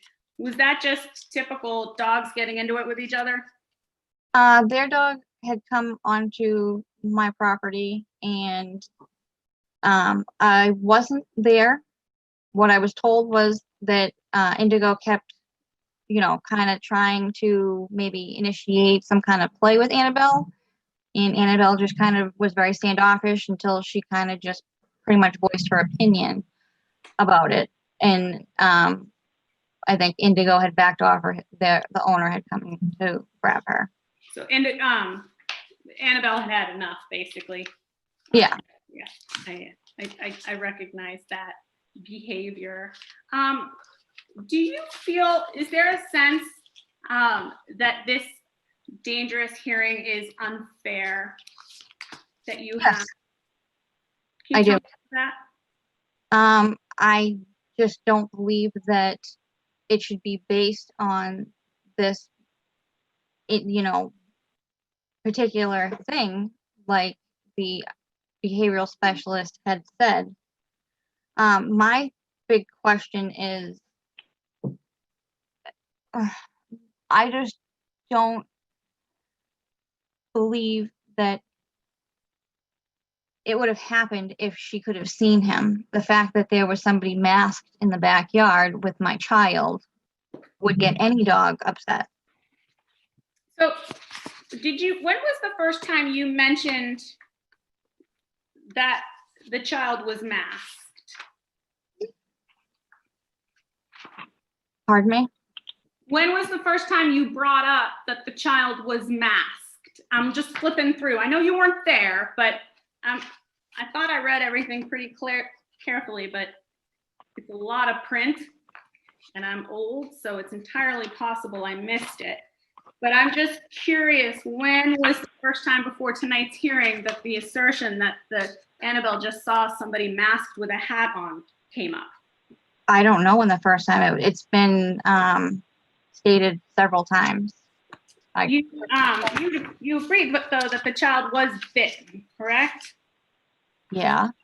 And you don't dispute that there was blood, like there was enough of a bite to draw blood, right? Yes. And he did get stitches, right? Even if we're going to dispute like that way above my pay grade, the depth of the canine and a bunch of other stuff, the child received stitches, correct?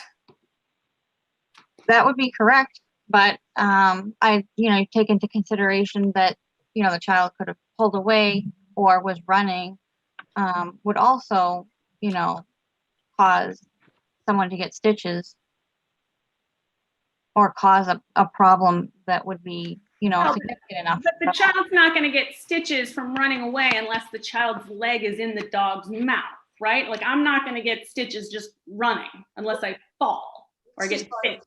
Are you cross-examining her? No, I'm just asking. The other question that was sort of on the examination from before was about whether or not it was a level 4 or a level 3. And I hear what you're saying. I just think that that there was a bite. I don't know how deep. I've seen pictures, but they're not particularly clear. They look graphic, but there was so much of your examination was sort of on whether how serious this bite was pursuant to some scale you're well familiar with. I wondered if there was a dispute as to the fact that the child had been bitten and received stitches. No one's And just to be clear, if I might interject for a moment, Mr. Chair, that Attorney Cohen, you're not suggesting that Ms. Van Tine can't ask questions, right? I mean, I don't understand what you were referring to. Yeah, I am. I'm Turning up a saying little that those are cross-examining type questions, and this board is supposed to be an independent fact finder. And I will say this, to now say, are you questioning whether the dog was bit? We've never once, she apologized. She's never said that the kid wasn't bit. She's never once. Actually, I'm going to interrupt you. I said, you agree with me that the dog was bitten, whether or not the depth of the bite notwithstanding. Certainly the dog was bitten. And when you challenge witnesses as to whether or not there was a depth, etc., I'm based upon whether or not that's dangerous, right? Like my reading, when I got plowed through tonight, I was like, oh, okay, what does that mean? Dangerousness or dangerous. And then you intimated, Mr. Cohen, did you not, that the depth of the bite, the severity of the bite would render it more or less dangerous. And so now we're back to square one. Was there a bite? I think there was a bite. I've seen pictures, but isn't it fair to ascertain whether or not the owner, who doesn't think that the dog is dangerous, acknowledges the severity of the injury? I think that's relevant. I shouldn't actually have to defend myself. No, Right. If I haven't eaten dinner yet. Very briefly, then I'll mute. You're not my counterpart. Like I represent here, you don't represent the town. Peter represents the town. So if anybody's going to cross-examine her. No, if I can interject, this proposition that that cross-examination is an adjective is just respectfully it's just it's not wrong. A cross-examination question is a question that occurs during cross-examination. She's free to ask any question she wants, and candidly, a fulsome review of the matter should involve questions. I hope you're not suggesting otherwise. So I'm suggesting that excuse me, sir. The board is free to ask whatever questions it wants to ask. There's no such thing as a cross-examination question in connection with with this process. She's free to ask whatever question she wants, and sir, you're not to infer any state of mind. I think that's totally unfair. I'll infer whatever I want to infer. Well, no, it's not. Well, you can infer. I think you would actually imply it, and then I would infer it. Right. Well, my All point. right, everybody, one moment, please. Everybody, one moment, please. All right. So there's a lot of talking over each other. There's a lot of interrupting going on right now, and nobody is being heard. Now, far be it for me to interject myself into three people with attorney in front of their name, but we need to do this in an organized fashion. So one person speaks. If somebody wants to respond to what somebody just said, you can ask to be recognized and I'll recognize you. Everybody good with that? Okay. Peter, go right ahead. Oh yeah, no, I think we've covered it. I don't want to belabor it. I mean, I think everyone wants to be respectful of the process. I was only saying that as a procedural matter, the board, just as Attorney Cohen was free to ask questions of the witness, so too is the board. And this notion that there's something called cross-examination questions, it's just not accurate. And I felt compelled to interject there because to the extent that Ms. Van Tine's questions were being characterized as cross-examination questions or questions that somehow reflected her state of mind, it's just not accurate. And I just wanted to note, just so it's clear on the record, as a procedural matter, the board is free to ask questions. I don't think Attorney Cohen would dispute that. Okay. Attorney Cohen, go right ahead.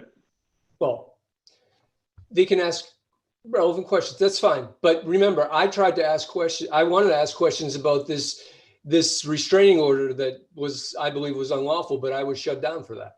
So, because I was told we got to keep it to whether Annabelle was dangerous. Because I think in the two instances where you had requested, hold on a second, sir. Yep. In the two instances that you requested clarification from Select Person Van Tine, she tied her questioning back to the scope of the review before us, identifying how it tied into if Annabelle is dangerous. So I believe that her line of questioning was within the scope. If you disagree, then I'm open to hearing that. Then I misheard. I thought she was saying that my client might even believe there was no bite at all. Like, no. Stipulated to there was a bite. We know it happened. Just because that's important, because she has to acknowledge there was a bite, and she has from the beginning. So I just want to make sure. Maybe I'm sorry, Attorney in time, then I thought you were saying what I just said, but I guess not. Well, and so let me be, am I unmuted? I am. Okay. So let me be clear. Kevin's correct. I was within the scope because I've spent a lifetime of doing this, and I'm only writing things that occur to me as questions based upon your line of questioning. I don't come in with questions prepared, other than I did have some interest in those letters. But to your point, the reality is, of course, everywhere I've seen acknowledgement that there was a bite, but I have heard some sort of minimizing, right? And I'm mindful of the fact that it's a minefield that I don't have to travel relative to fighting the danger, a dog that you adore, and a sense that you're being treated unfairly, and knowledge that anything you say is being recorded and that there is the potential for other litigation, right? I'm mindful of that, but that's not my job. It's not my minefield. So what I hear is all of a sudden understanding where it's coming from doesn't matter. I'm hearing somebody talk about perhaps minimizing the injury and perhaps minimizing the incident and perhaps minimizing the sort of this idea of invited on the property and whether the child should have been there. And I understand where that's coming from. I get it. But it is concern, it causes me to want to ask questions. Are we at least admitting that the child had stitches? Because if I look at the statute, right, it doesn't say much at all about sort of level, but I would imagine that at a minimum, let's see, aggressive physical contact initiated by an animal. And I think I got attack, which apropos of nothing does seem like rather a broad use of the word. But in any event, so that was the reason for my line of questioning. It was not to suggest that Ms. Mitchell doesn't think the bite happened.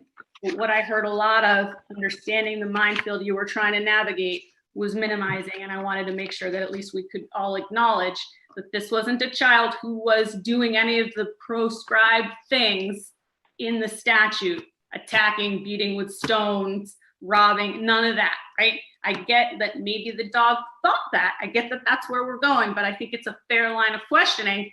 But I'm also a big girl, and I'm perfectly content to explain where I was coming from and sort of temper so that people don't feel that I'm attacking them, because I'm not. I'm by no means want to attack anybody, but I do have concerns because there's a beloved dog who, even if you put to the side the incident with Indy, bit a kid. And so I'm just trying to get to the bottom of that.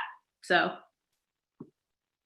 I recognize that. Thank you for sharing that. I'm good. And if I could, I'm sorry. No, that's it. If I could just add one other point. Go right ahead. The chair, not to belabor it, I would just refute for the record the notion that that Attorney Cohen was precluded from presenting it. I think he used the phrase to the effect that he was shut off from presenting argument or testimony on a particular issue. I would just refute that respectfully. The fact is that there were points and presentation made on that subject, and it's perfectly appropriate for the board to stop from proceeding too far afield of the scope of its review. And as Attorney Cohen pointed out, this is a Section 157 hearing, and I think it's appropriate for the board to confine its review to the copious process set forth in Section 157. So I just wanted to state that for the record, so respectfully. Thanks, Peter. Cece, did you have any other questions for Ms. Mitchell? Yeah, just a few last ones, and I'll temper my voice. The Hillary said in her Officer Cohen said in her remarks, and it may have been subsequent to a question that I had, that Tim had discussed the fact that the dog Annabelle did have triggers. Is that something that he had talked about with you? Yes.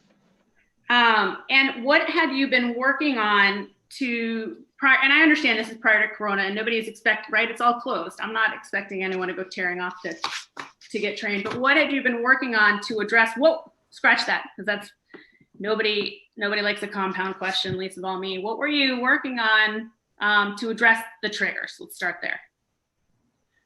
He had me, so she's triggered by wheels, bicycle wheels, wagon wheels, any kind of wheels. So what I was, my homework was to kind of tether her to a certain extent and have the children ride back and forth on bikes and whatever, and for me to redirect her.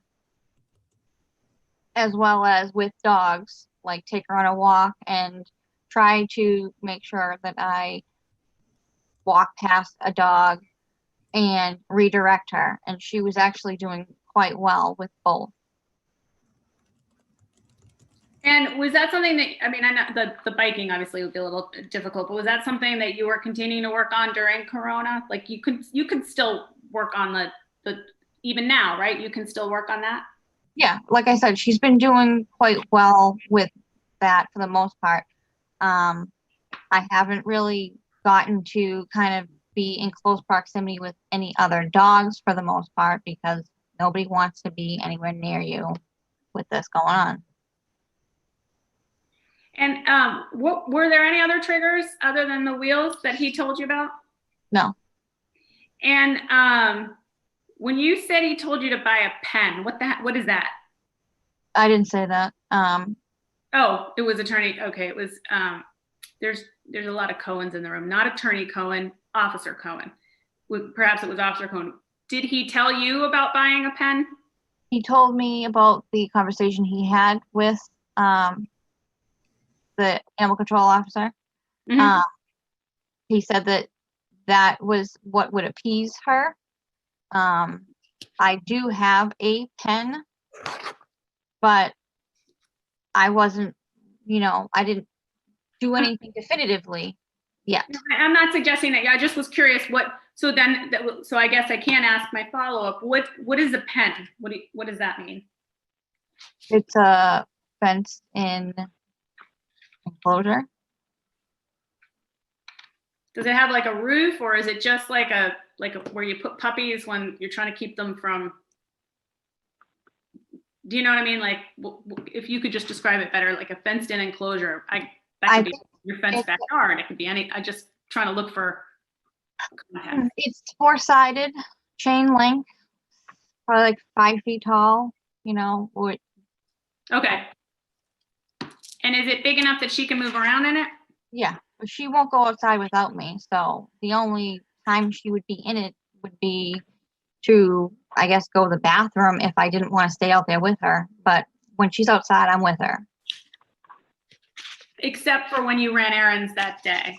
Right, but I didn't put her out that day. Oh, I see what you mean. If you're home, then she has to be, she's where you are. Yep. And that's it. That's all I have. Thanks, Cece. Ms. Mitchell, I just have a couple of questions for you myself. As a rescue dog owner myself, we're well in tune with the effort that's required to be able to bring dogs up to speed and to ensure that they're responsibly managed. Do you know what age Annabelle was when she was rescued? No. They gave me an approximate age of 3, which I could tell she still was not 3. And how long ago was that? It was in 2016. Thank you. The other question I had was relative to a couple of insinuated points. The first being from Attorney Cohen had asked Officer Cohen a couple of times if she felt that the bites were coming from a protective nature or a protective standpoint. And then in the letter that was submitted from Mr. Connolly, he also cited, I believe further down, he felt that she has more protective tendency. Her having a litter of puppies prior would bolster this opinion. Do you know if that's the case, that she had puppies? Yeah, she definitely had puppies. I didn't get a whole lot from the rescue that I rescued her from. It was not a great rescue down in Rhode Island. So the little paperwork that I did get, which took me months to get I was able to find her some, like, I think it may have been some kind of rescue number, and I was able to kind of Google it, and I found a picture of her with all 10 of her puppies.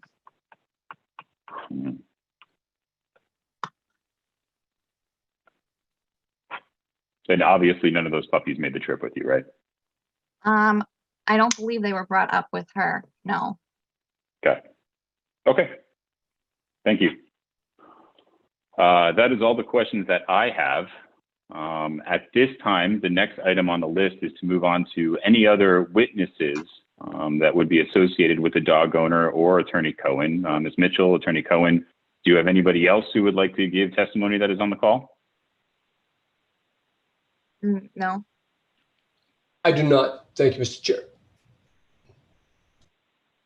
Very good. Then the next item that we have on our list is the opportunity for the public to ask questions. In this case, since this is a public hearing, we do want to afford the ability for those who are in attendance to be able to ask questions through the board as it relates to this specific instance. At this time, I will open it up for anybody that would like to ask a question. If you would, please utilize the raise hand function located by clicking the participants icon on the bottom of your screen, and the chair will recognize you to speak in the order they are received. If you are having trouble finding the raise hand button, if you can just wave furiously at your camera, do something to identify you want to speak, please do that now.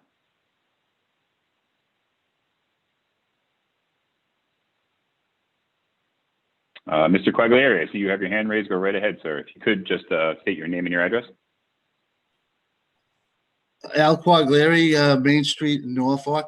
And, you know, I just want to start off by saying I don't know any of the parties here or the dog, but I rescue dogs, and I've been rescuing dogs for over 20 years.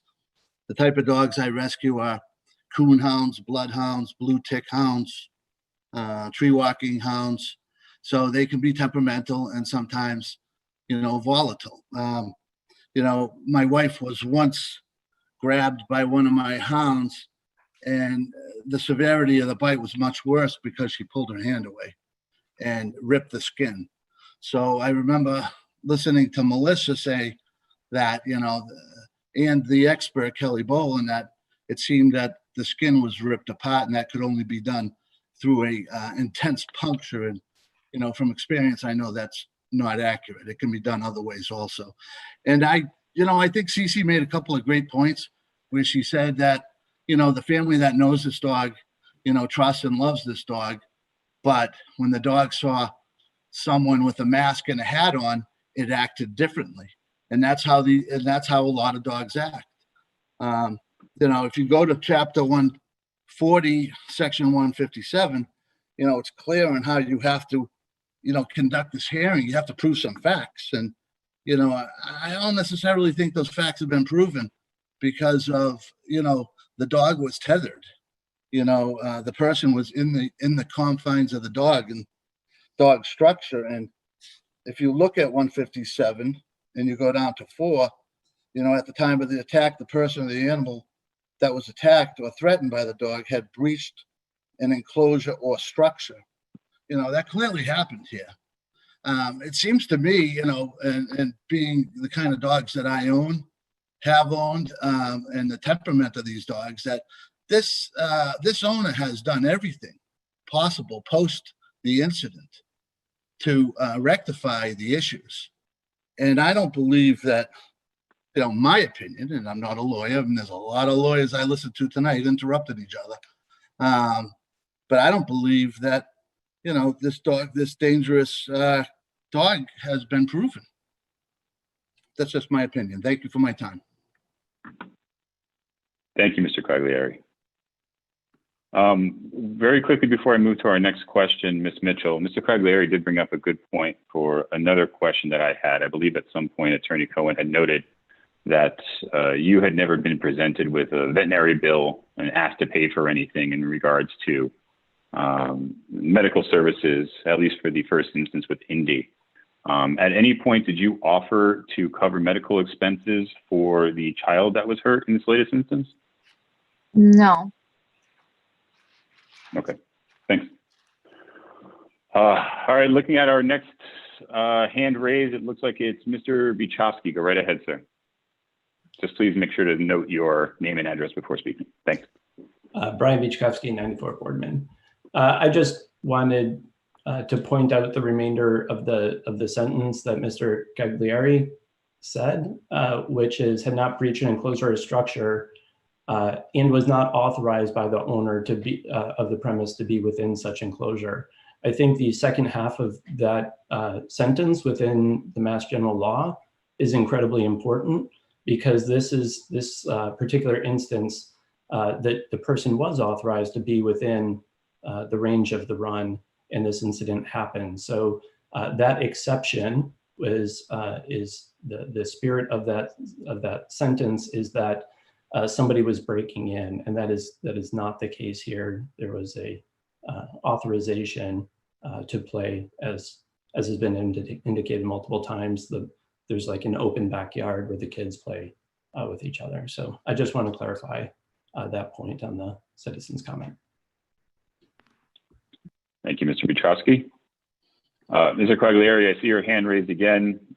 Please note that I don't want to go back and forth on interpretation of Mass General Law during the public comment portion, but if you have something new to add, please do so, sir. Well, all I would say, Kevin, is that, you know, when there's a tether and a structure that, and you're on private property, that it's deemed to be an area that shouldn't be infiltrated when you own a dog. And so, you know, kids wandering on properties, you know, don't have the inherent right just to go on people's property within an area that a dog has been retained and structured. Thank you. Thank you, sir. We'll do one last call for anybody who would like to speak for the public comment portion of this hearing. Please use the raise hand function under the participants icon now. We are seeing no additional public questions, so we will move on to our closing remarks. Mr. Bichkowski, would you and your wife like to? I'm sorry, Go Kevin. ahead, Peter. I just had one question, actually, just a point of clarification for Ms. Mitchell. I just wanted to be clear. Chapter 157, as you know, includes among the potential orders that a hearing authority can affect, provided there's a finding that a dog's dangerous, is that the dog can be confined to the premises of the keeper. And I'm reading from the text of the statute. The dog can be confined to the premises of the keeper of the dog, provided, however, that confined shall mean securely confined indoors or confined outdoors in a securely enclosed and locked pen or dog run area upon the premises of the owner or keeper. Provided further that such pen or dog run shall have a secure roof, and if such enclosure has no floor secured to the sides thereof, the side shall be embedded into the ground for not less than 2 feet. And provided further that within the confines of such pen or dog run, a dog house or proper shelter from the elements shall be provided to protect the dog. I just wanted to clarify, has Ms. Mitchell purchased a dog run that would satisfy those requirements? I think a dog run and a pen with all the other things that you listed are two different things. Okay, I'm sorry. I thought you said you had gotten a pen with a roof. No, I just wanted to confirm whether I got a pen, which is has sides, not a roof. it doesn't have a chain link roof. No. Okay, I'm sorry. I must have misunderstood. Okay.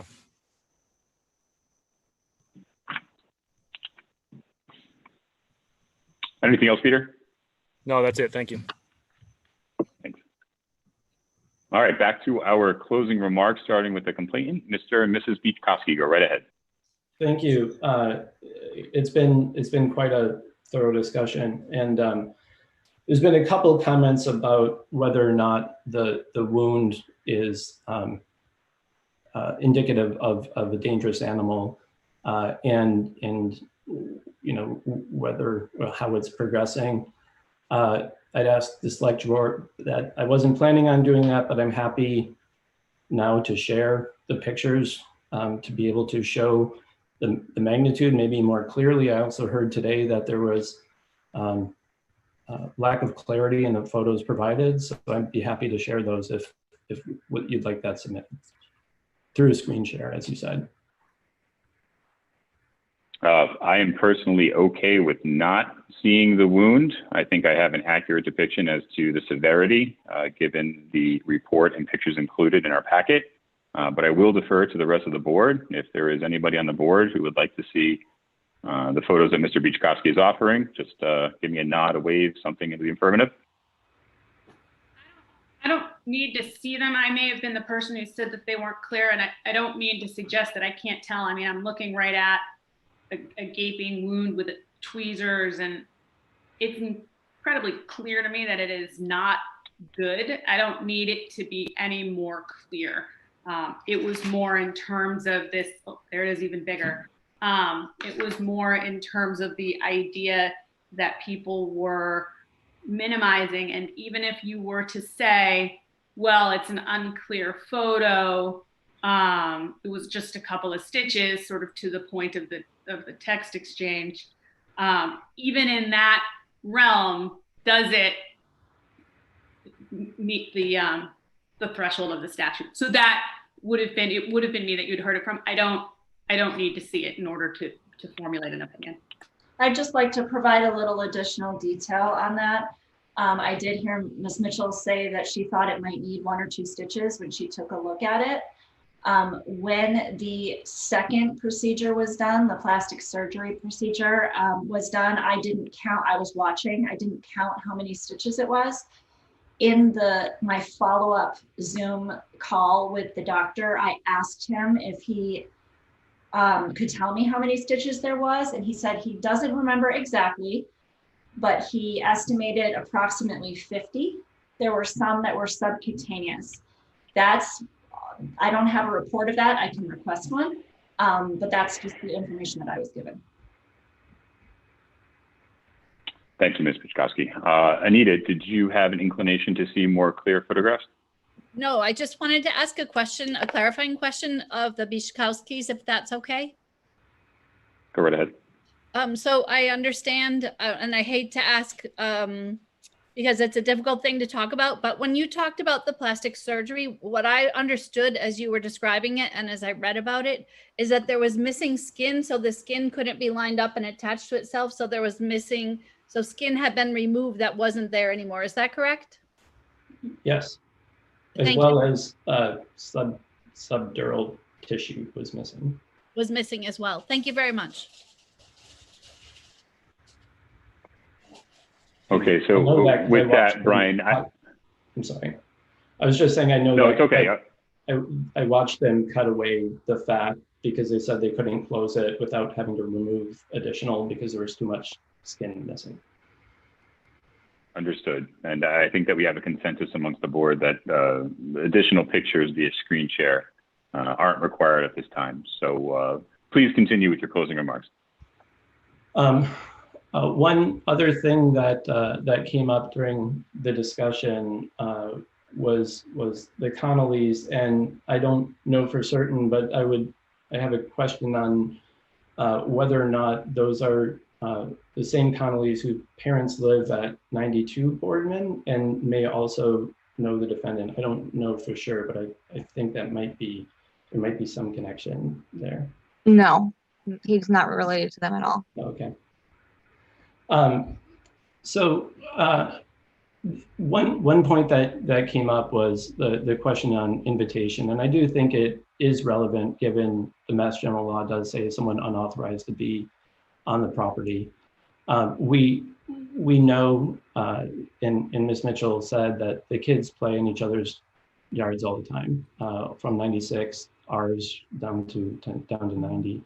And I do know that at times he has been asked to come over. I do know at times Finn's asked their son to come over. And again, I think if all of that is to say that there was an unauthorized presence within that confine that was that would meet the criteria within Mass General Law, I don't think that is the case, and I don't know that that's actually been put forward that they weren't authorized to be there. What I have also heard is that the dog has triggers about wheels. I've heard at other times there are concerns about triggers around kids. Then I heard there are triggers around hats and masks. And there seem to be on every question other triggers. And that is concerning to me in the fact of how do we manage response by so many triggers that have been mentioned tonight in different contexts. I know mistakes happen. I totally get that. The first incident, our dog got free. We can talk later on whether or not it went on their property or stayed on ours. I think ultimately it's immaterial to the discussion. But that was a mistake that both our dog got let off the leash, and it was a mistake, as Ms. Mitchell said, that as she was taking the dog off the run, that it got free. Yeah, I'm sorry. Our dog was not let off the leash. Well, right, it was not let off the leash. According to the account, it broke free of Finn's grip when it happened. That's right, I'm sorry. In this latest incident, there was a mistake where the dog was let out while the kids were within the reach of the run. This is not a question of whether or not we can prevent mistakes from happening ever again, because mistakes will happen. The question is for a dangerous dog determination is, what is the consequence of those mistakes happening? And that's why this is in there. Is it has to be behavior-based, and it has to be based on what are the consequences for mistakes, because no one can say, I'm going to do it every time and be guaranteed that will happen every single time. I know they said my son said he didn't want to come home or tell us. I wasn't there. I don't know what happened. Miss Mitchell wasn't there. That's not what he told us. That's not what he told us. So regardless on what a 13-year-old says, I think it would be the responsible thing to do to let a parent or guardian know when their kid is injured to this degree in a timely manner. So we didn't ask Ms. Mitchell to pay the vet bills the first time. It wasn't something that we wanted to do. We thought we could just cover it and make it and be okay with that. I'm a bit surprised that the fact that we didn't is being implied that maybe there was no puncture wound or maybe something didn't happen. If there's any question and it's relevant to the outcome of the decision, we'd be happy to provide vet records from that moment that show that there was a puncture wound verified by a veterinarian and it received care, our dog received care for that incident. Similarly, if we need to provide emergency room documents or the plastic surgery file to show that there was an incident here, we'd be happy to do that. The comment about if the kid didn't just try and pull out of a dog bite is incredibly offensive to me. I don't imagine any of you, when being bitten with a dog, would say, you know what I'll do? I'll just let it hold on to me until it opens its mouth and then I'll move away. That idea that the damage was self-inflicted because a kid who had a canine tooth in its arm was trying to get away is offensive on the pure nature of what you'd expect someone to do when a dog has its tooth literally within your arm. I'm sorry, a dog. So it was also asked, why this time? What was different? And what was different with the dog this time? And it was said, I don't know, who knows? And that's right. I do know that something was different with adult behavior this time, and that oftentimes the woman who let out the dog signals to the kids ahead of time, hey, I'm letting Annabelle out, make sure you're not there. That didn't happen this time. So I know the adult behavior was missed this time, and like I said, mistakes happen. But I don't want the next time there's a mistake that happens, it to impact another family this way.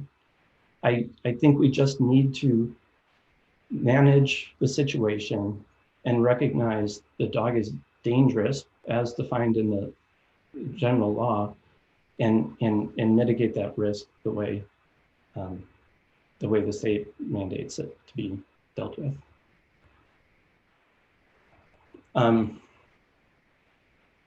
So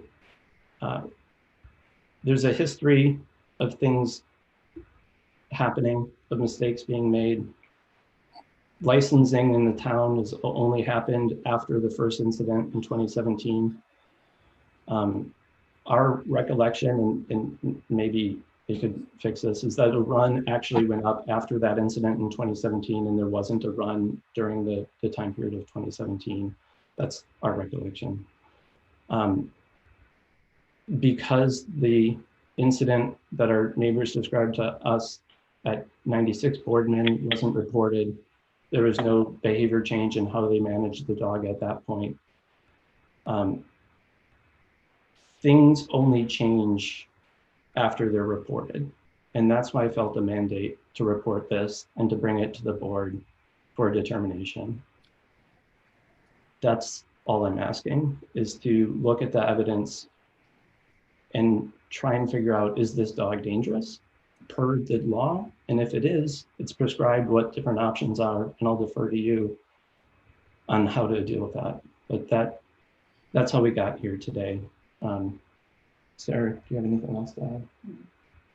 I appreciate your time. It's been quite a while tonight, lots of good discussion, and I appreciate the time. Thank you. Thank you very much, Mr. and Mrs. Bichkowski. Now we'll take a closing remark from the dog owner. Go right ahead, Ms. Mitchell. Mr. Chair, she's deferring that option to me. Go right ahead, Mr. Cohen. Thank you. The catalyst for this was the grandmother's error. And again, the statute that we're operating under, it compels the hearing authority to look at whether you can find it or not, but to look at the dog's behavior in that, under that circumstance. It's certainly important that we protect the public from dangerous dogs, really from any dog. But it's also important that we protect the public's right to due process in a fair hearing. I'm not saying this hearing wasn't fair, just the due process of being able to put on an accurate defense. Mass General Law doesn't consider the Dunbar scale, and nowhere in it does it. What it does consider is that, as you know the definition, no dog should be deemed dangerous if the dog was reacting to another animal or to a person, and the dog's reaction was not grossly disproportionate to any of the following circumstances. This is 157 little a number 1. It's from the dog's perspective. The dog was protecting or defending itself, its offspring, another domestic animal, or a person from attack or assault. Here, we have some evidence that this dog was certainly in protective mode. It was protecting the son that lives at the dog's house. We don't have anybody who has been able to either determine the dog's state of mind at the time, but Mass General Law requires you to, as the hearing authority. And then under that section, instead of number 1, number 3, it also says that the person attacked or threatened by the dog was engaged in teasing, tormenting, battering, assaulting, injuring, or otherwise provoking the dog. Now, this boy was not doing anything affirmatively or physically to provoke the dog. I think we've established that, the injured boy. But who I'm just choosing not to name out of respect. But from the dog's perspective, the dog's let out there and she sees her housemate, and then she sees this other boy with a mask and a hat. I've heard testimony that is what was on. I haven't, so I accept that. Doesn't mean you have to. And in this dog's mind, we now, knowing those circumstances and that this hasn't happened before, first dog on human on her very property, and we're not insinuating that the boy was trespassing or anything like that. We're not going there, but we're saying you've got to look at the law in relation to all the facts, not just what the the behavioral expert assumes went down there based solely on the scope of the bite. The law doesn't say to go based off the scope of the bite. It says, was the dog protecting or defending itself, its offspring, another domestic animal, or a person from attack or assault? In this dog's mind, there was an attack pending and this was an assault based on what the dog sees when it comes out of the house. And plus, it was on its very property. How else can you say, if this dog did it at the dog park, that's a different story. This dog did it on his own property. And that's why, even though nobody can give a definitive answer of what was going on in the dog's head, you can look at the circumstances here and know that the dog was in protective mode. Also, in terms of the scope of the reaction of the dog, to the Bichkowskis and to us, it's a bad bite. But in the scheme of bites, dogs that are dangerous and have that intent to kill or maim or destroy, they don't bite like this. And what I'm hearing, what I haven't heard, is that we haven't really been able to identify whether the dog's response to seeing the boy there was proportionate or not. I'll argue it was. Their expert will argue it wasn't. But I think that in order to really understand this, in not being made aware previously that this was on the table, we should suspend the hearing, not take any more public testimony, but we should allow Annabelle to be evaluated by a behaviorist on our end. And the great thing about the animal behaviorist world, as Ms. Boland can say, is it's not like the personal injury world where you hire an opinion, you pay for an opinion. These people, there's not a lot of them, and they have their reputations are so important. You cannot buy an opinion. And I'm willing to stand by if we can gather whatever records you want, if you want to show the scope of the injuries even more, and have another behaviorist, not a consultant, not a trainer, but a behaviorist. I think it's only fair that we get to have that dog evaluated by one of our behaviorists. In light of the fact that a lot of the information presented today was not available to the behaviorist previously, I would have, and if you're going to evaluate the dog, in my world, in the world of law and dogs, okay, not behaviors, but law and dogs, you've got to evaluate the dog. There's a series of tests. You've got to put these other triggers near the dog, because we've only heard of one trigger, wheels. No one else has mentioned any other triggers. We don't know. We got to find out, is a person on the property who has a mask and a hat on, is that scary enough for the dog to react the way it did? And we keep saying, the boy was authorized to be there. He was invited there. But Annabelle doesn't know that. And the statute requires that you have to look at the circumstances of the dog's behavior, not just the bite. Any dog can bite, and anyone can say a dog bites like that is dangerous. The real test is can you look at the facts and can you match it up with the governing law? Because 141.57 here is what controls. And I'll remind the board, your bylaws do not control here. And for anybody who said we're looking to litigate, I don't sue towns. You have discretionary right. There's no litigation here. We just want to make sure the right decision is reached. So I contend that you don't have enough information, and I don't have enough information, honestly, to know if you're getting to the right answer the right way or not. And I think that there should be one more piece in a short period, although it's hard to find behaviorists who can do it on a short period, but we have to find somebody. Until then, whatever's in place, although we disagree with the legality of it, would remain in place. And get Annabelle evaluated one more time with everybody knowing about it and with everybody being able to submit as much paperwork as they want. It would have been helpful to know that this evaluation was taking place. As I said, I had already noticed my appearance because there were certain things that I would have wanted to submit. And that's what I'm asking the board to do in lieu of finding the dog not dangerous under the statute. Thank you for the time. And Kevin, could I just Thank you, ask Attorney Cohen. could I just ask Go Attorney ahead, Peter. Cohen a follow-up question with respect to that point? When you say what's in place would continue, just specifically, just for the record. So the muzzle went outdoors. Only Melissa Mitchell, if the dog's outside, she's outside. Dog's not going to be outside without her. And I don't know if this was an issue, but nobody else ever walks the dog besides Miss Mitchell. I think that's what's in place right now. Okay. If So you I'm would missing agree to, something, I'm sure she'll agree to it, though.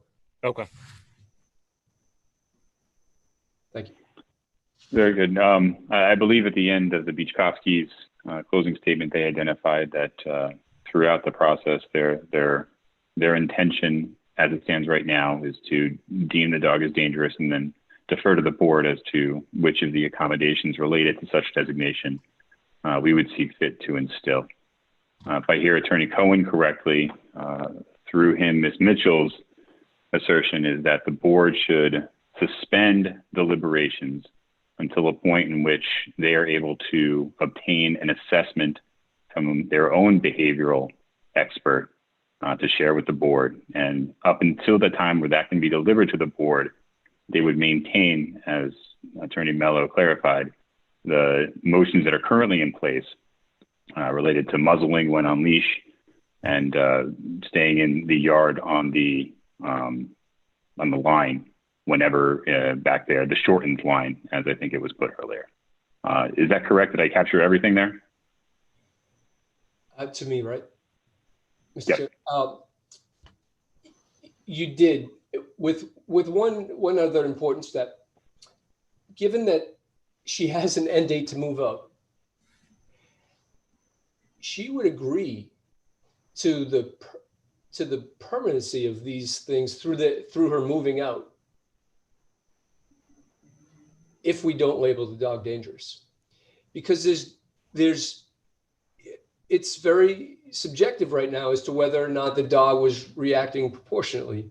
That I heard her say earlier, and remember I asked a question, didn't know the answer. She would keep these things in place through the end of the year.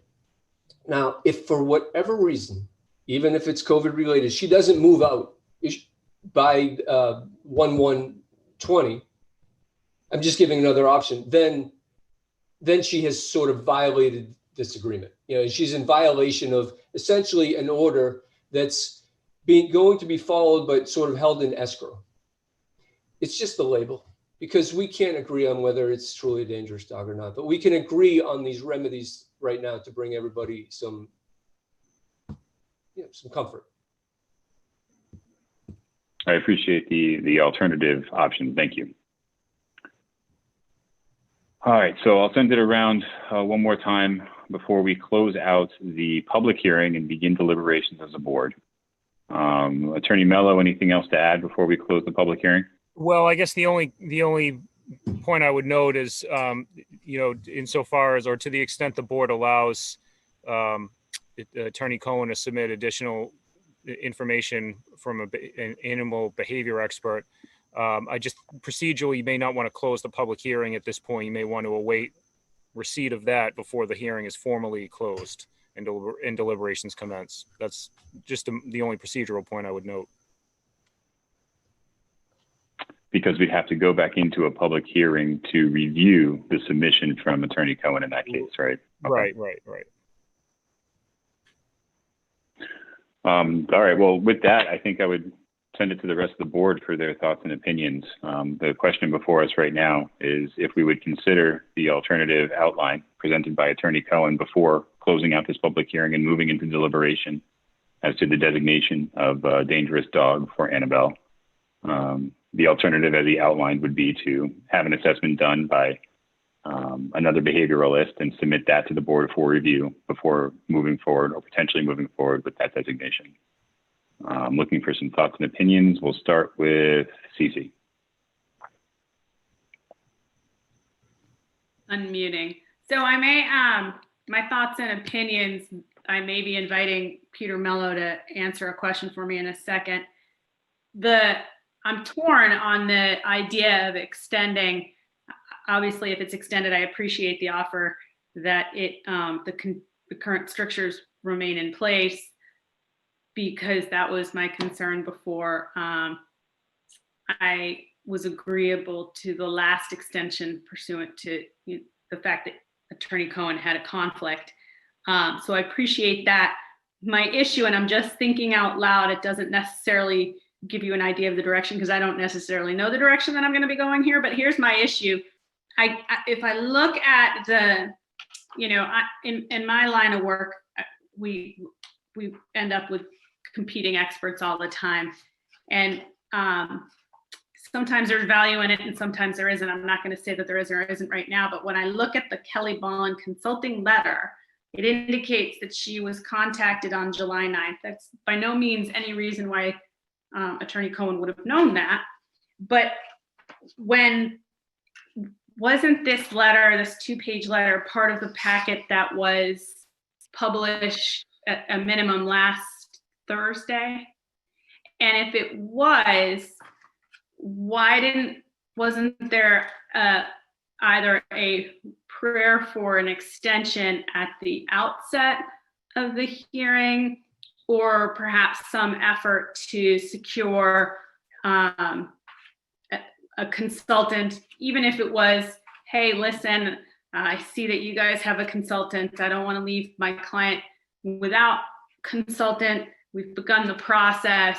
Can we have that continue? What was it that made it that we had to wait until 10/23 to learn that we really need, and by we, I mean you, it's the royal we, the consultant? That's the question for Attorney Cohen. And then I'll sort of give you a spoiler alert on my follow-up question to Mr. Mello will then be, in these types of hearings, because this is my first foray into dog bite world, is because I'll be honest, I don't read the statute the same way as Mr. Cohen does, is that competing animal behaviorists common enough that we're doing a disservice now that the issue has been raised by Attorney Cohen, that we're doing a disservice to Ms. Mitchell to not grant the extension, notwithstanding the fact that it was requested at 10/24 and not, yesterday or Friday when we saw that there was another behavioralist. So I don't know how you guys want to break that up. Maybe it makes more sense to have Mr. Mello first, or maybe just Mr. Mello, right? Like I kind of answered my own question. I don't want Mr. Cohen to have to give away trade secrets, but I am mindful, I guess, of the fact that at least since this was published last Thursday, I was aware that there had been a behavioral consultant retained. And so I'm somewhat, it raises questions that at 10/24 now we're being asked to continue it for an alternative consultant. But that being said, I'm also mindful that this is incredibly important to Ms. Mitchell and her family. And if we can be completely fair, and if this is something that's pretty common, then that's going to help me with my decision. Does that make sense? Either of you? The other attorneys who apparently we've been interrupting each other? No, it does, Ms. Van Tyne. And I guess there's no one size fits all answer. It's contextual and sort of fact specific. It's the board's discretion how it wants to proceed. I think, from my perspective as a practical matter, particularly in the context of the COVID situation, I don't know exactly when Attorney Cohen became apprised of the report. I think it was probably before Thursday. I'll let him just speak to that. And I don't, with respect to your question about whether it would have been more appropriate to request an extension of the hearing before tonight's session. I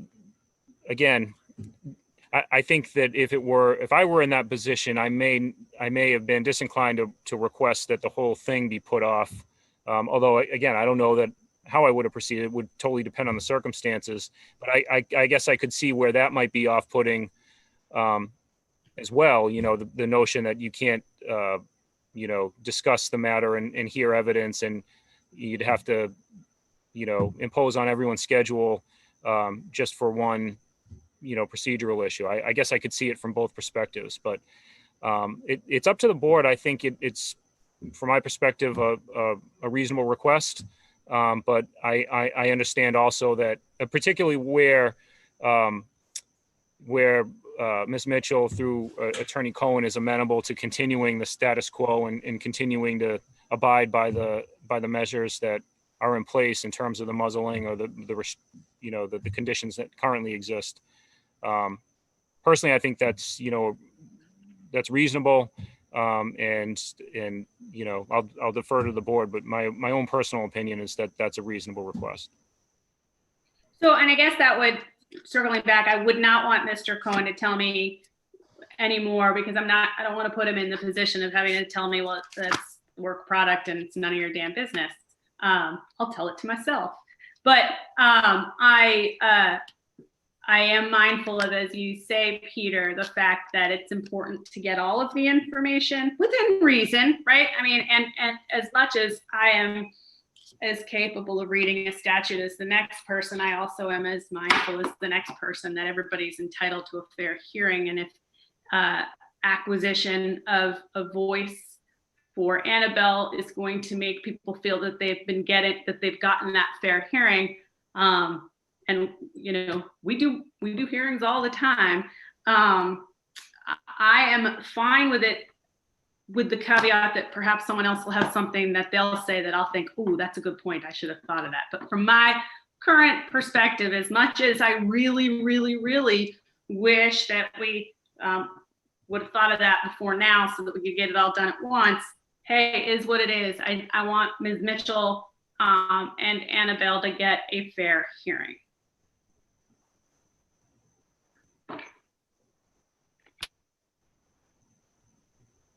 Thanks, Cece.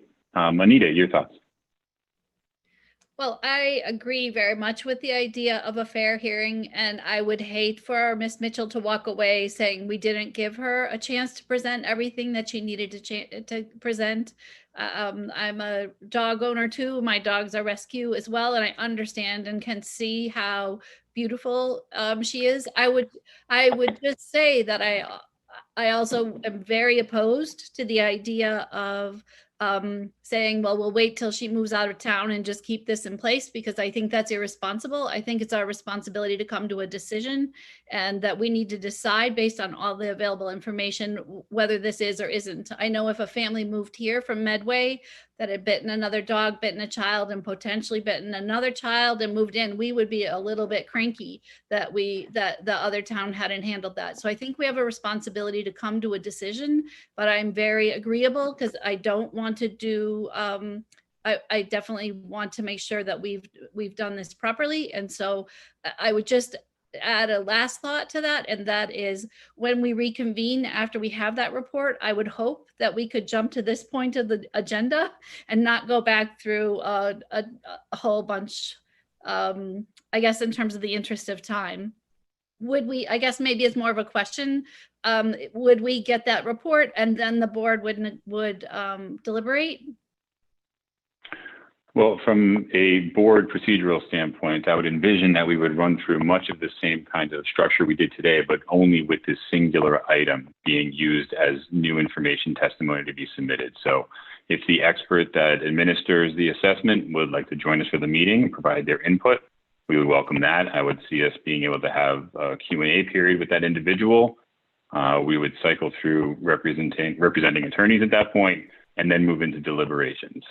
Because like you, I would want to see this addressed more than anything else.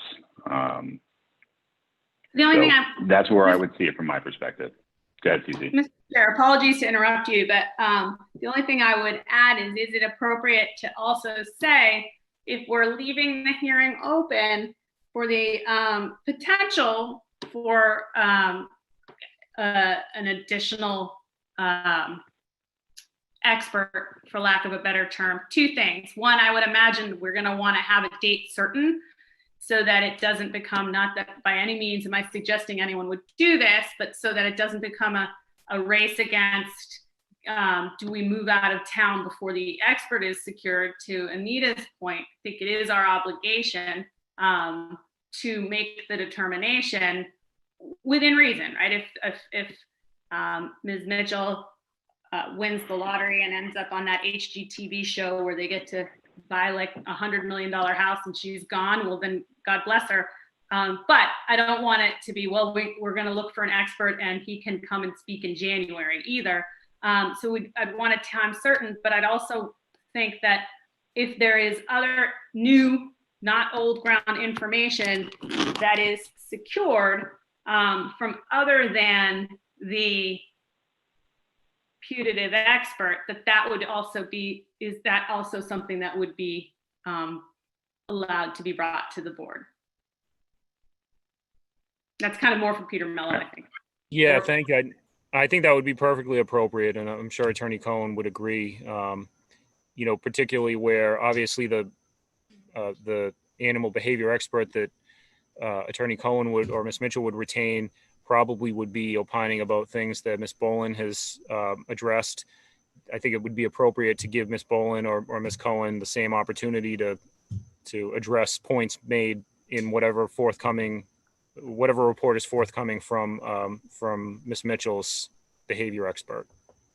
And I think that's exactly kind of the direction that I was thinking. I'm not trying to create work, but to the degree that the experts may be having things that are competing, we may be wanting information from both. In addition, cycling back to an area that was somewhat hotly discussed, if we end up with medical records that enable people to look at bite depth, I don't know that we do. I don't know that they exist. But if they did, they would, I think, be relevant at the same time as we are questioning, and again, this is all theoretical, Ms. Mitchell's expert, probably using Attorney Cohen's sage questions, right? When we get our minutes, we'll know that those are the kinds of questions we're going to want to ask an expert as to whether or not they think the person is dangerous. So I think that was more that I was just making sure that it wouldn't be limited. We would certainly not want to go back over old ground, but it would not be limited exclusively to just, hey, we have this report says the dog's not dangerous. Thank you very much. Good night. But that there may be a little more exploration of that because it is new evidence. Yeah, I think that would be appropriate as a procedural matter. Again, there's no one-size-fits-all approach, but if the board were to impose a date certain by which Ms. Mitchell's animal behavior consultant would be required to make a submission, and then perhaps afford a week or so for any response submissions from Ms. Bolin or Ms. Cohen or anyone, I think that would be appropriate. If Attorney Cohen has another suggestion or a different thought, that's fine. Just one thing. If this expert, whoever we hire, says, you know what, this is a dangerous dog, I mean, you can go on with the hearing, but that's good enough for me. And I would submit that report and say, hey, here's what the person said. So we may not need to have a full, well, you can figure out procedurally how to do that. But my word is that if this says, look, you got a dangerous dog here, then I accept that. My client would have to accept that. I guess one other just logistical point, and subject to Attorney Cohen's thoughts, would it make sense to ask anybody who would like to submit information that Ms. Mitchell's animal behavior consultant would review in connection with the analysis? I assume that would be fine, Attorney Cohen, from your perspective. Yeah, I think they have to have the full picture. And I hate for the Bukowskis to have to relive this, but to the extent that it can, it's their choice what they want to submit. But if anybody, we would submit that to the expert. He or she has to see the whole thing.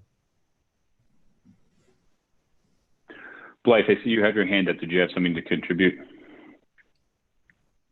Two things. One, I just wanted to make the board aware that Attorney Cohen had asked for any records that we had as early as possible in the process, and we did forward Ms. Boland's report a week ago on July 20th. The other point I just wanted to make, I don't believe that anyone's construing that this should be drawn out until when Ms. Cohen says she's going to move, but I think the board is aware from all the information that you have that you can't banish the dog from the town, and I wouldn't want anyone to think that that is a direction that the board is heading. So I just want to make sure everyone is aware of that. Thank you. Yeah, that's an Blythe, before you go back on mute, hold on one second, Peter. Blythe, before you go back on mute, our meeting schedule for the next 2 months has us meeting on August 7th, and then what is the first meeting in September? It's at August 11th and September 1st. Thank you. I'm sorry, Peter, go ahead. Oh, no, nothing to add. I just wanted to echo Blythe's sentiments. That's an excellent point. So, thank you. You know, from my perspective, I'm inclined to do whatever we can to get the full scope of information to make the most knowledgeable and educated decision we can, given the severity of, you know, the potential decision that lays before us. It was a lot more attractive to me before we opened it up to the many levels of review and reassessment and questioning. But I do understand that that's a required piece in order for us to be able to consume it properly. I think that my only holdup at this point, though, would be the bookends that we put in terms of an expected date to be able to do this, which is why I asked about our next and upcoming meeting. Obviously, 8/11 is probably pretty aggressive to give us that week buffer as well as the full assessment to be done.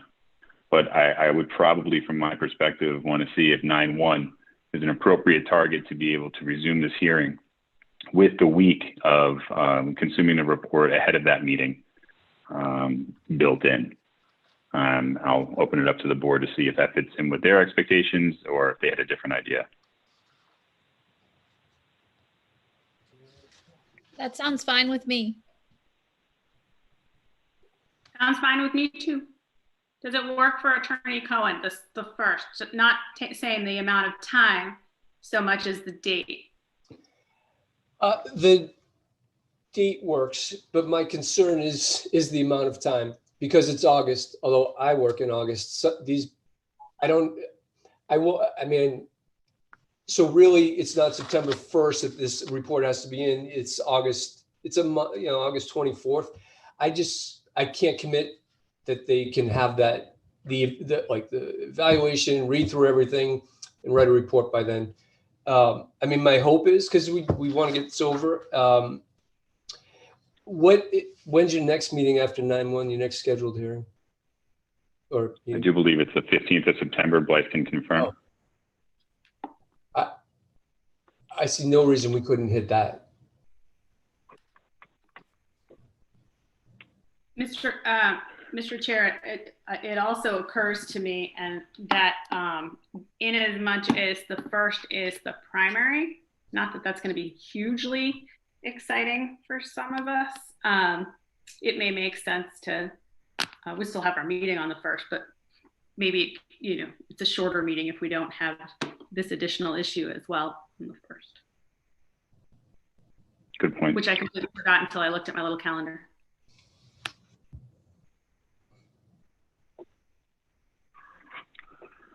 Okay, so the current proposal before the board is to continue this public hearing to 9/15, at which point we will be able to take into consideration a third-party behavioral assessment of Annabelle,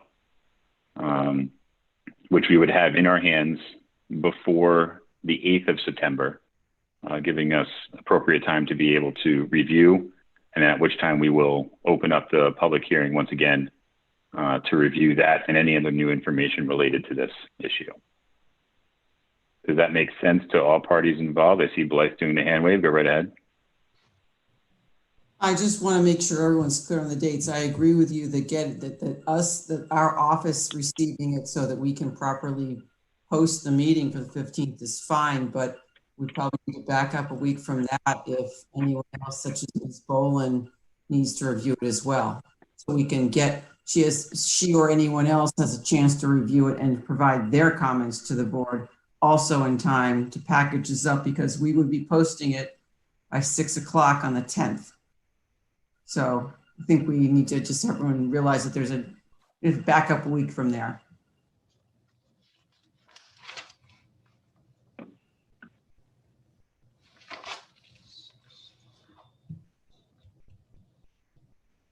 So I suggest we probably need it by September 1st so that it can be provided to others, they can review it, and then know that they've got a week or 8 days to get that information to us. So our overlap with the primary election aside, Attorney Cohen, that gives you an extra week from the original proposal. Is that agreeable? So what if we made the report due? So if I'm understanding, the hearing's the 15th, instead of the 7th, the report due, what if we made it due the 4th? And my thinking there is everybody would still you'd get an extra weekend, still have the weekend, but whoever's going to write this report, if they don't want to spend Labor Day weekend writing it, they have Tuesday, Wednesday, Thursday to get it to me. Because it's usually not a 1 or 2 page. Labor Day is late this year. It's September 7th. It's the 7th. That's even less time for anyone to review it, get it back to us, and us be able to disseminate it to everyone. So how about this? What if we commit to the 1st, but if this person if I just can't get it done, I will email Attorney Mello and just ask for an extra day or 2. But I will put the deadline in for the behaviors. I mean, that gives us 5 weeks that, look, you got to have this into me really by the 31st. It's just, as Ms. Boland could say, it's a busy group.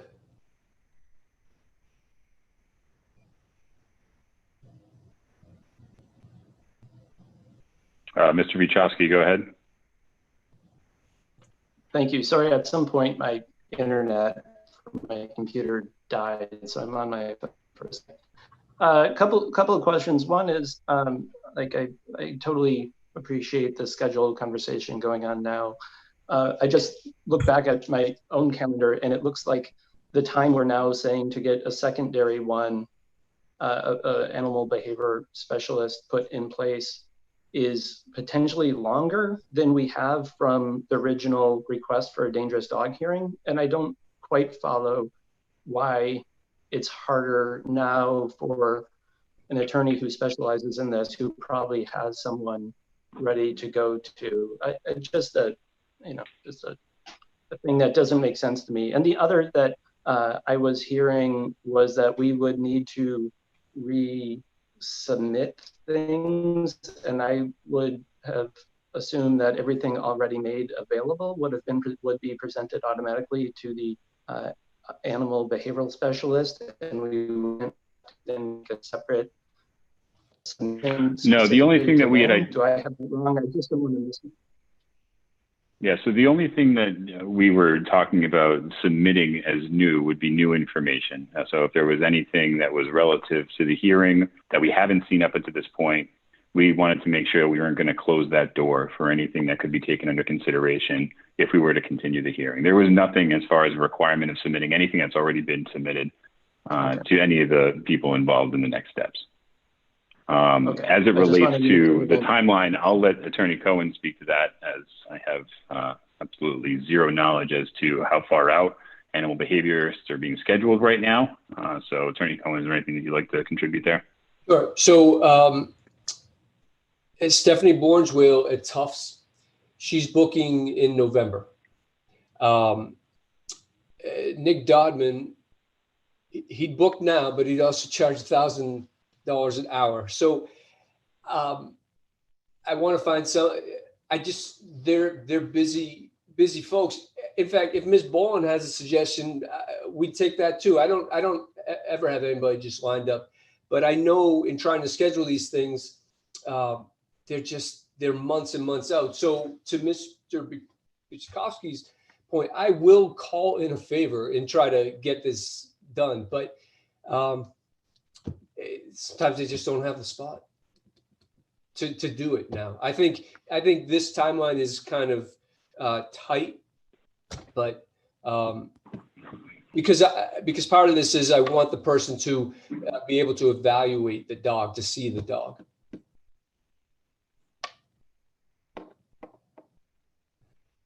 Thank you. Blythe, I see your virtual hand raised. Is there something else? No. Okay. All right. So as it stands right now, the decision. I'm sorry, if Go I ahead, could just Peter. clarify one point with Attorney Cohen. Just to be clear, Attorney Cohen, you would provide this expert with everything that's been submitted to date to the board. Is that right? Absolutely. Okay. Yeah, absolutely. Yes. And any additional materials that anyone would want to submit for this person's review, you would take and forward on to the consultant, irrespective of when it was submitted to you? Yes, and I will make certain to CC you, Attorney Miller, with everything that goes to the expert. Okay. All right. Thank you. Thank you, Chairman. You're welcome. So just to summarize, the decision in front of the board right now is to continue this public hearing to 9:15, at which point we will have in hand a fairly vetted and reviewed behavioral assessment for us to take into consideration before we go into deliberation on the potential designation of a nuisance or dangerous dog for Annabelle. Part of that is that we would be receiving the assessment, the completed assessment for review by 9/1 with an asterisk identifying that there may be a couple of days delay pending scheduling. Did I miss anything in that? I'm not seeing anybody shaking any heads, so I'm going to assume yes. Anita, any last thoughts or concerns before we move forward? Cece? No? And Kevin, I'm sorry, but one other point, I think you may have captured this, but just to I guess, memorialize Attorney Cohen's agreement that Ms. Mitchell will continue to abide by the currently existing conditions with respect to the dog's, muzzling and the like. Absolutely. Thank you. I do feel inclined to note that, should we run into severe delays that push us past receiving a report past the 3rd, I really do not want to push the 9/15 date for the completion of this hearing. So I do hope that everything falls into line, but should it not, I think we'll have to have another conversation about how that works, because I definitely do not want to push that 9/15 date again. Kevin, I'll just add my voice to yours and say that I would be completely comfortable, given the period of time from when we were first notified that an attorney had been retained to September 15th. If there's no expert, I'm perfectly comfortable proceeding sans expert on that date. Thanks, Cece. I All can. right. Thank you, Anita. With that, I would move that the board continue the dangerous dog hearing until 9/15/2020 at 7 p.m. Second. Peter, was there anything else to be captured in the motion to continue the hearing that could be added as a friendly amendment? Thank you, Chair Calcutt. No, I mean, unless you want to incorporate into the vote the terms that you summarized a moment ago with respect to the submission of the expert report by X date and the continuation of the agreement to continue the conditions with respect to muzzling and the like. Friendly amendment as outlined by Attorney Mello. Captured. Thank you, sir. We have a seconded motion on the floor. Do we have any further discussion? I'm hearing none. We'll do a roll call vote. Kevin Calcutt, aye. Anita Mecklenburg, aye. CC Van Tine, aye. And the motion passes unanimously. Thank you very much, everybody, for your contributions, your time, the discussion. We're all working towards the best decision here, and we absolutely look forward to getting some more information and wrapping this up in September. So thanks again. Thank you, everybody. Thank you.